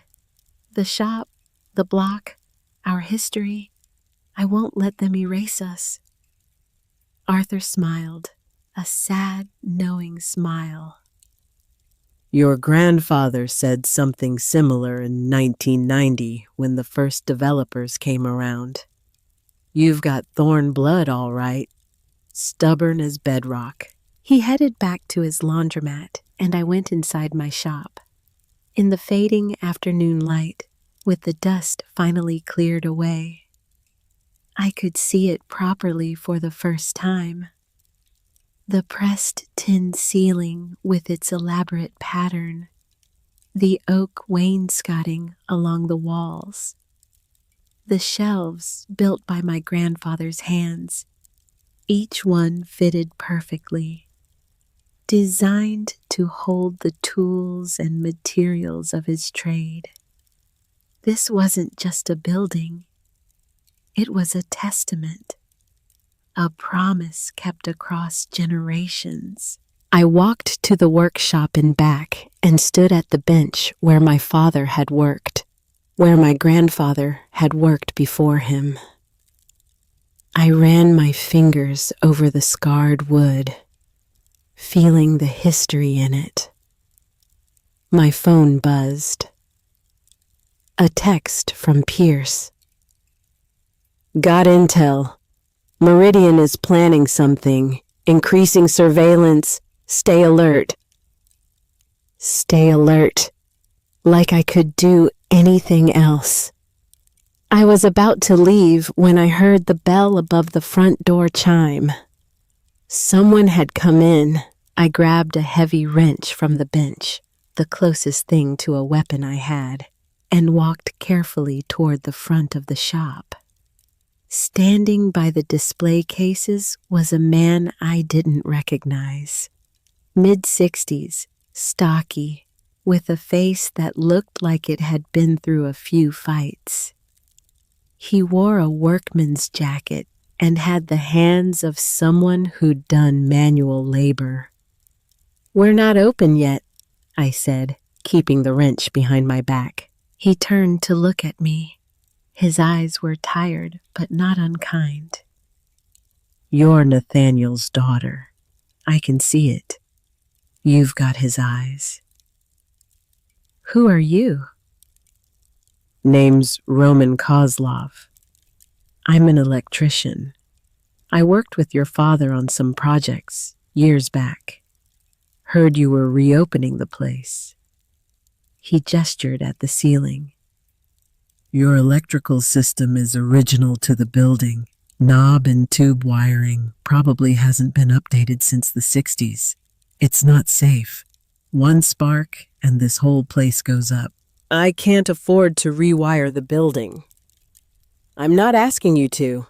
I'm offering to do it at cost. Materials only. I'll donate the labor. I stared at him. Why would you do that?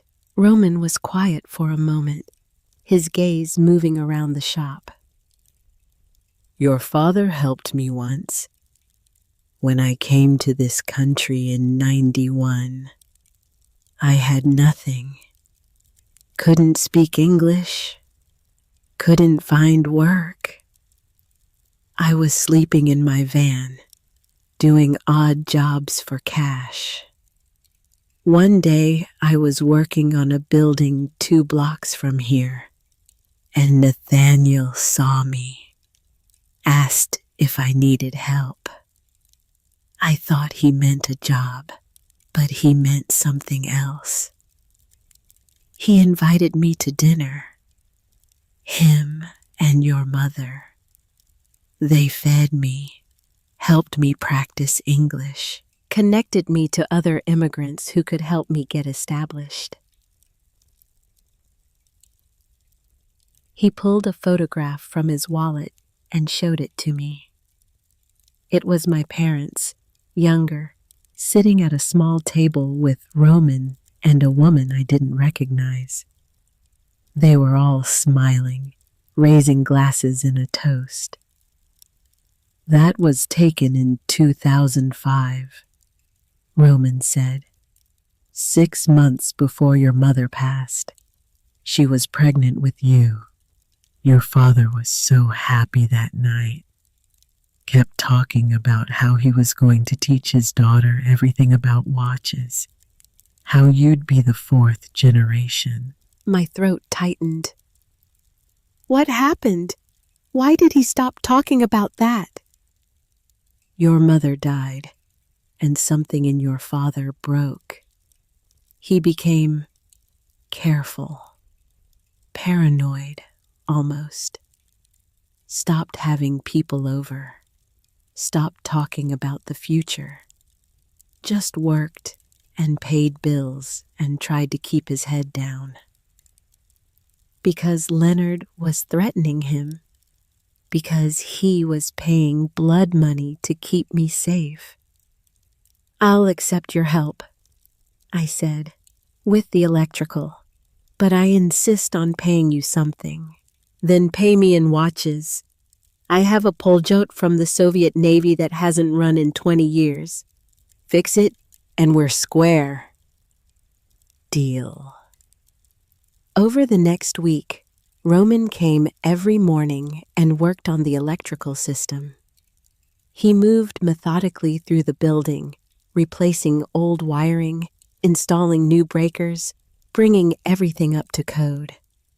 And while he worked, he told me stories about my father, about his precision, his dedication, his quiet kindness. Nathaniel never talked much about himself, Roman said one afternoon while we took a break. But you could tell he was carrying something heavy, some burden that weighed on him. Did he ever mention a man named Leonard Ashford? Roman's expression darkened. Once, I was here late, helping him move some furniture. A black car pulled up outside. Expensive. Your father's whole body went rigid. He told me to leave. Go out the back. Don't ask questions. So I did. But I saw the man who got out of that car. Silver hair, expensive suit. He walked like he owned the world. That was Leonard. I figured it was someone dangerous, someone your father was afraid of. But Nathaniel never explained, and I never asked. In my country, you learned not to ask questions about other people's troubles. Leonard killed my father and my mother, and now he wants this building. Roman set down his tools and looked at me directly. Then you need to be very careful, Cassandra. Men like that, they don't play by rules. They don't stop until they get what they want. I know, but I'm not giving up. Good. Because your father wouldn't have wanted you to. He spent his whole life protecting you. Don't let that sacrifice be for nothing. By the end of the second week, the shop was ready. The electrical was updated. The plumbing worked. The roof had been patched by another neighbor, Margaret O'Brien's son-in-law, who charged me only for materials. The community was rallying around me, protecting me in ways I hadn't expected. Elias had taught me enough that I could handle basic repairs. Crystal replacements, band adjustments, battery changes for quartz watches. The more complex work, the vintage mechanical movements, would take months or years to master. But I could start. I could open the doors and see what happened. The grand opening was set for a Saturday morning. Pierce insisted on being there, along with 4 other agents posing as customers. Vivian came early to help me set up the display cases, filling them with watches from my father's inventory. "You ready for this?" she asked as we worked. "No, but I'm doing it anyway." At 9 a.m., I unlocked the door and flipped the sign to open. For the first hour, nothing happened. I sat at the bench, pretending to work on a watch while my stomach churned with anxiety. Then Arthur came in with his old Timex. "Stopped running last week," he said. "Can you fix it?" It was a simple battery replacement. I did it in under 5 minutes and handed it back to him. "How much?" he asked. "For you? No charge. You helped me get this place running." "Nonsense. A worker deserves payment." He pulled out a 20. "That's my rate. Take it." I took it. My first paying customer. $20. It felt like a million. Over the next few hours, more people came. Some were neighbors, curious about the reopening. Some had seen the news coverage and wanted to support the underdog story. A few actually had watches that needed repair. By closing time, I'd made $200 and had a waiting list of 10 repairs. It wasn't much, but it was a start. It was proof that this could work, that I could actually do this. That night, I met with Pierce to review the surveillance footage. Agents had been recording everyone who came into the shop, looking for anyone connected to Leonard. "We flagged 3 people," Pierce said, pulling up photos on his laptop. "This man here came in around 11. Didn't browse, didn't ask about repairs. Just looked around and left. We ran his face through our database. He works for a private security firm that Meridian Holdings has used before." "Leonard's watching me." "Leonard's always been watching you, but now he knows you're serious, that you're not going to back down, which means he'll escalate." "How?" "Could be anything. Legal pressure, inspections finding violations, anonymous complaints, or..." Pierce hesitated. "Or something more direct." "You mean violence?" "I mean, we need to be prepared for anything. Starting tonight, you're not staying in your apartment. We've secured a safe house. You'll go there every night after closing the shop." "For how long?" "Until we have Leonard in custody, or until this case resolves another way." I knew what another way meant. Until Leonard killed me, or I gave up and ran. "I'm not leaving," I said. "The shop needs me there. If I disappear every night, people will notice. It'll look like I'm afraid." "You should be afraid." "I am, but I'm not running." Pierce and Vivian exchanged glances. Finally, Pierce nodded. "Then we'll increase surveillance, agents in the buildings on either side, cameras on every approach. Panic button stays on your person at all times, and if anything feels wrong, you press it. Understood?" "Understood." Over the next month, I fell into a rhythm. Morning lessons with Elias, where I learned to regulate balance wheels and adjust hairsprings with microscopic precision. Afternoons and evenings at the shop, taking in repairs, talking to customers, slowly building a reputation as someone who could be trusted with their treasured timepieces. Arthur became a regular visitor, stopping by for coffee and conversation. Margaret would bring me sandwiches from her deli.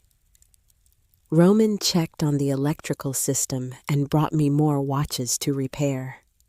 Always Soviet-era pieces with Cyrillic lettering and stories of the Cold War embedded in their mechanisms. I was building a life. A real life, not the suspended animation of foster care.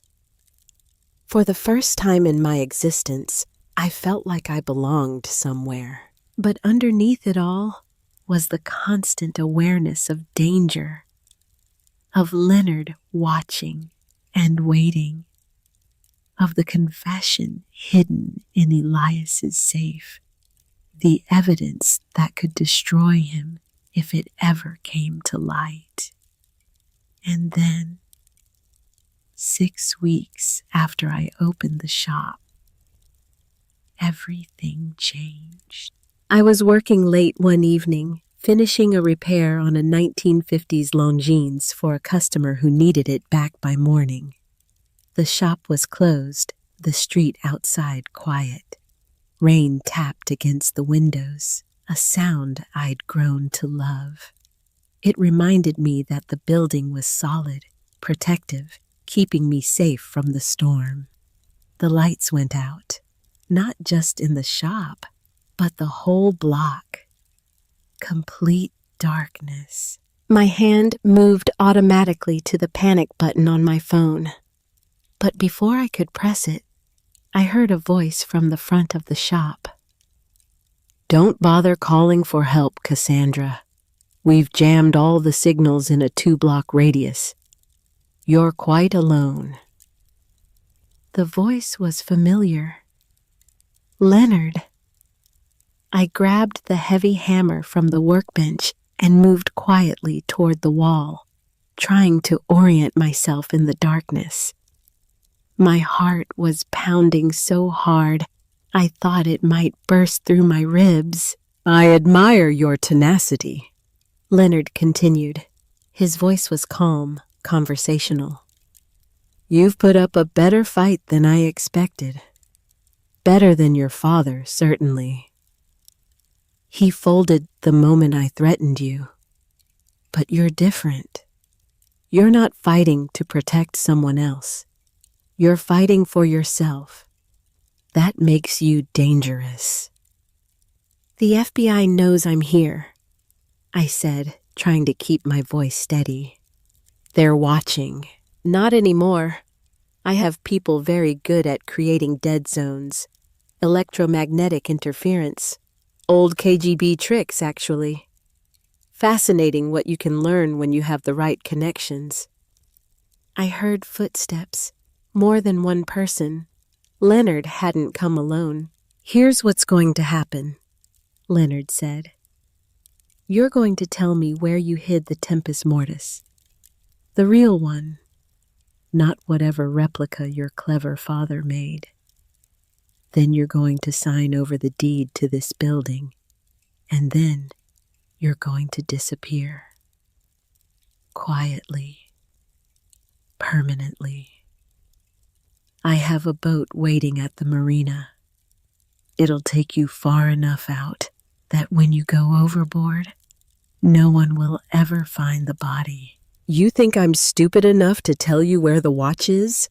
The moment I do, you'll kill me anyway.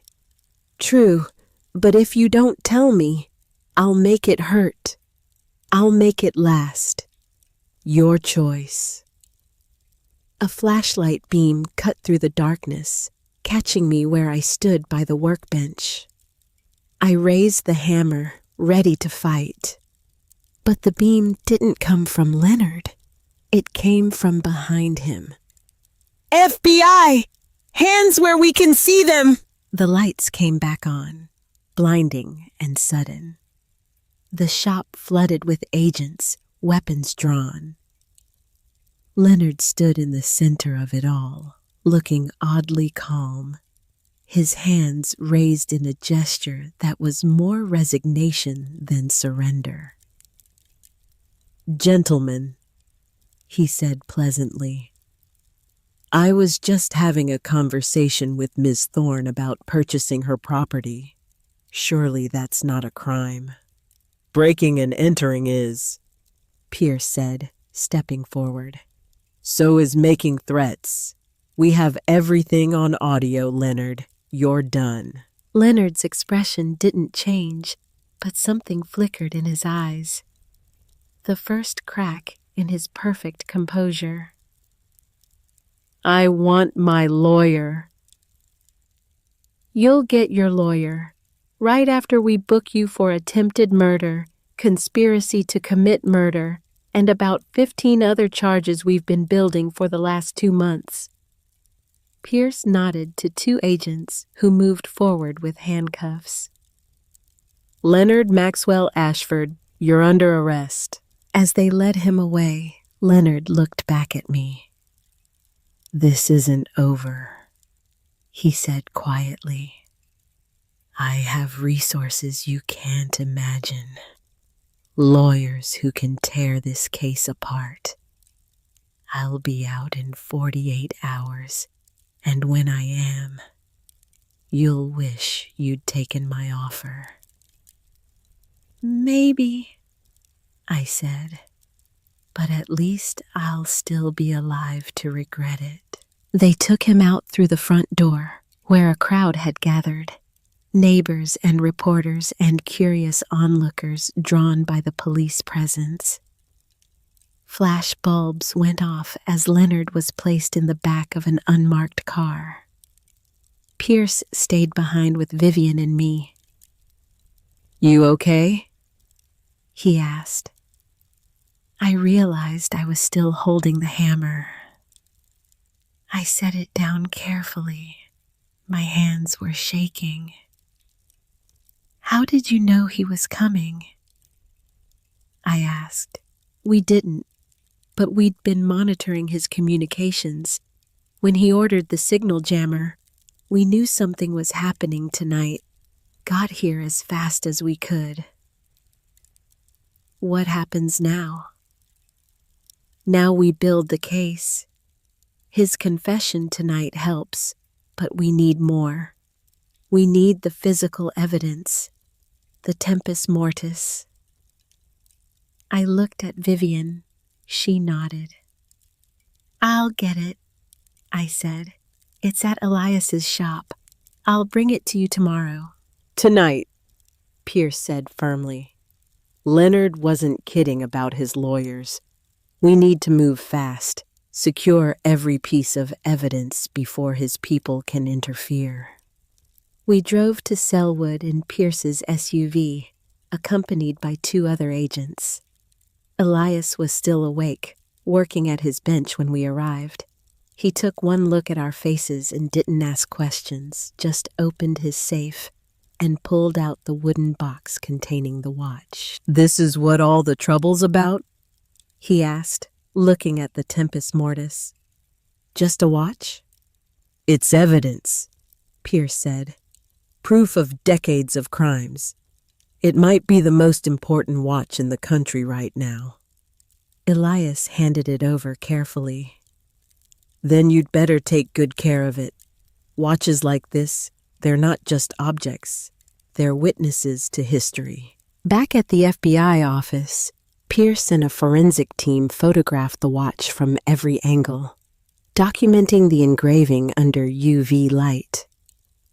They made high-resolution scans of every word, every date, every accusation my father had meticulously recorded.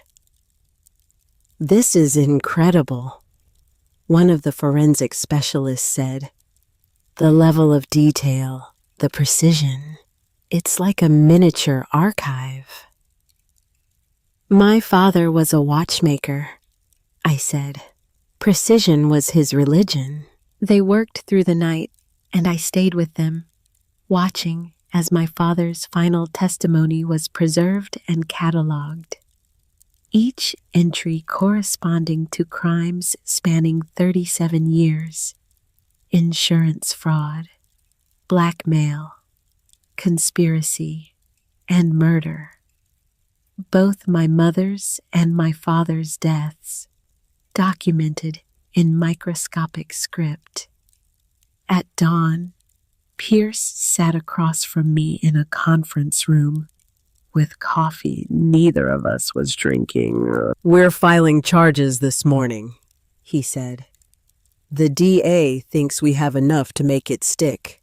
Between the recorded threats, the engraved confession, and financial records we've been gathering, Leonard won't walk away from this." "You're sure?" I'm sure we're going to try. But Cassandra, you need to understand. Leonard has unlimited resources. His legal team will fight every piece of evidence. They'll argue the engraving is inadmissible because the watch was stolen property. They'll claim your father forged it to frame Leonard. This is going to be a long, difficult process. I don't care how long it takes. You say that now, but trials like this can drag on for years. You'll have to testify, relive everything, face Leonard in court, and have his lawyers try to tear you apart on the stand. Then that's what I'll do. Pierce studied me for a moment. You're stronger than your father knew, stronger than any of us expected. My father knew exactly how strong I was. That's why he left me the key. That's why he trusted me to finish this. The trial didn't start for another 8 months. 8 months of pretrial motions and legal maneuvering, and Leonard's lawyers doing everything they could to get the charges dismissed. But the case held. The evidence was too strong, the pattern too clear. During those months, I kept the shop open, kept learning from Elias, kept taking in repairs and building relationships with customers. Arthur taught me about the neighborhood's history. Margaret introduced me to other business owners who were fighting to keep the Pearl District from losing its character entirely. Roman brought me more watches and more stories. I was building a life, a real life, with roots and purpose and community. The trial itself was brutal. Leonard's lawyers painted my father as a criminal and a liar. They tried to discredit the engraving, claiming it was a forgery designed to frame an innocent man. They brought in experts who testified that micro-engraving technology in the 1980s wasn't advanced enough to create what my father had made. But we had other experts, better experts. And we had the truth. I testified for 2 days. Leonard's lead attorney tried to break me, suggesting I'd fabricated evidence to get revenge for my father's death, that I was an unstable foster kid with a grudge. But I stayed calm, stayed focused, told the truth in simple, clear language. The jury deliberated for 3 days. When they came back, the verdict was unanimous on all counts. Guilty. Leonard showed no emotion as the verdict was read. Just that same cold, controlled expression he'd worn in the restaurant 8 months earlier. But when the judge sentenced him to 35 years without parole, something in his face finally cracked. For just a moment, I saw fear. Outside the courthouse, reporters surrounded me. "How does it feel to have justice for your parents?" they asked.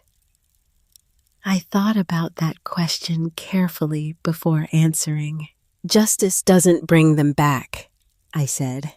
"It doesn't undo the damage or heal the wounds, but it does mean that the truth finally matters, that my father's testimony, his sacrifice, wasn't for nothing, and it means that maybe, just maybe, other people won't have to suffer the way my family did." It was the kind of answer that made good television. But it was also true. That night, I went to Oak Grove Cemetery. I stood between my parents' graves and told them it was over, that Leonard would die in prison, that their daughter had finished what they started. The tempus mortis had been returned to me after the trial. The judge ruled it was my inheritance, regardless of its complicated history.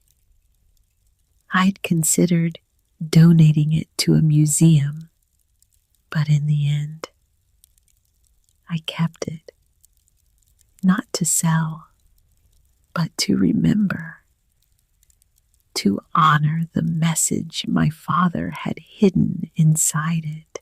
Time of death, but also time of rebirth, time of new beginnings.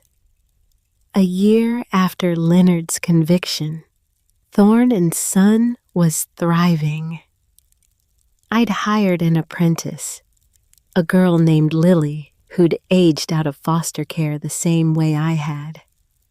Elias came by twice a week to teach us both, grumbling about our impatience but secretly proud of our progress. Arthur and Margaret had become like family. Roman stopped by every morning for coffee. The block was fighting back against Meridian Holdings. Leonard's conviction had exposed the company's practices, leading to investigations and lawsuits that would tie them up for years. We were winning, not just me, but all of us. The neighborhood, the community, the people who refused to be erased. On the anniversary of my 18th birthday, the day I'd aged out, the day this whole journey had begun, I stood in the shop at closing time and looked around. The displays were full of watches waiting for repair or collection. The workshop hummed with quiet purpose. The pressed tin ceiling gleamed. My phone buzzed. A text from Vivian. Heard about the anniversary. Proud of you. Your parents would be too. I walked to the back and stood at my father's workbench. My workbench now. I pulled out the tempus mortis and opened it, reading the confession I'd memorized months ago. My father's precise handwriting, his careful documentation, his faith that someday the truth would matter. I did it, Dad, I said out loud. I finished what you started. The shop is safe. Leonard's in prison, and I'm okay. I'm actually okay. The watch ticked steadily in my hand, measuring time, marking moments, keeping its promise that tomorrow would come, that broken things could be made whole, that nothing, not death, not loss, not fear, could stop time from continuing. I closed the watch and set it carefully in its case. Then I turned off the lights, locked the door, and stepped out into the Portland evening. The rain had stopped. The street was quiet. And for the first time in my life, I wasn't afraid of what came next.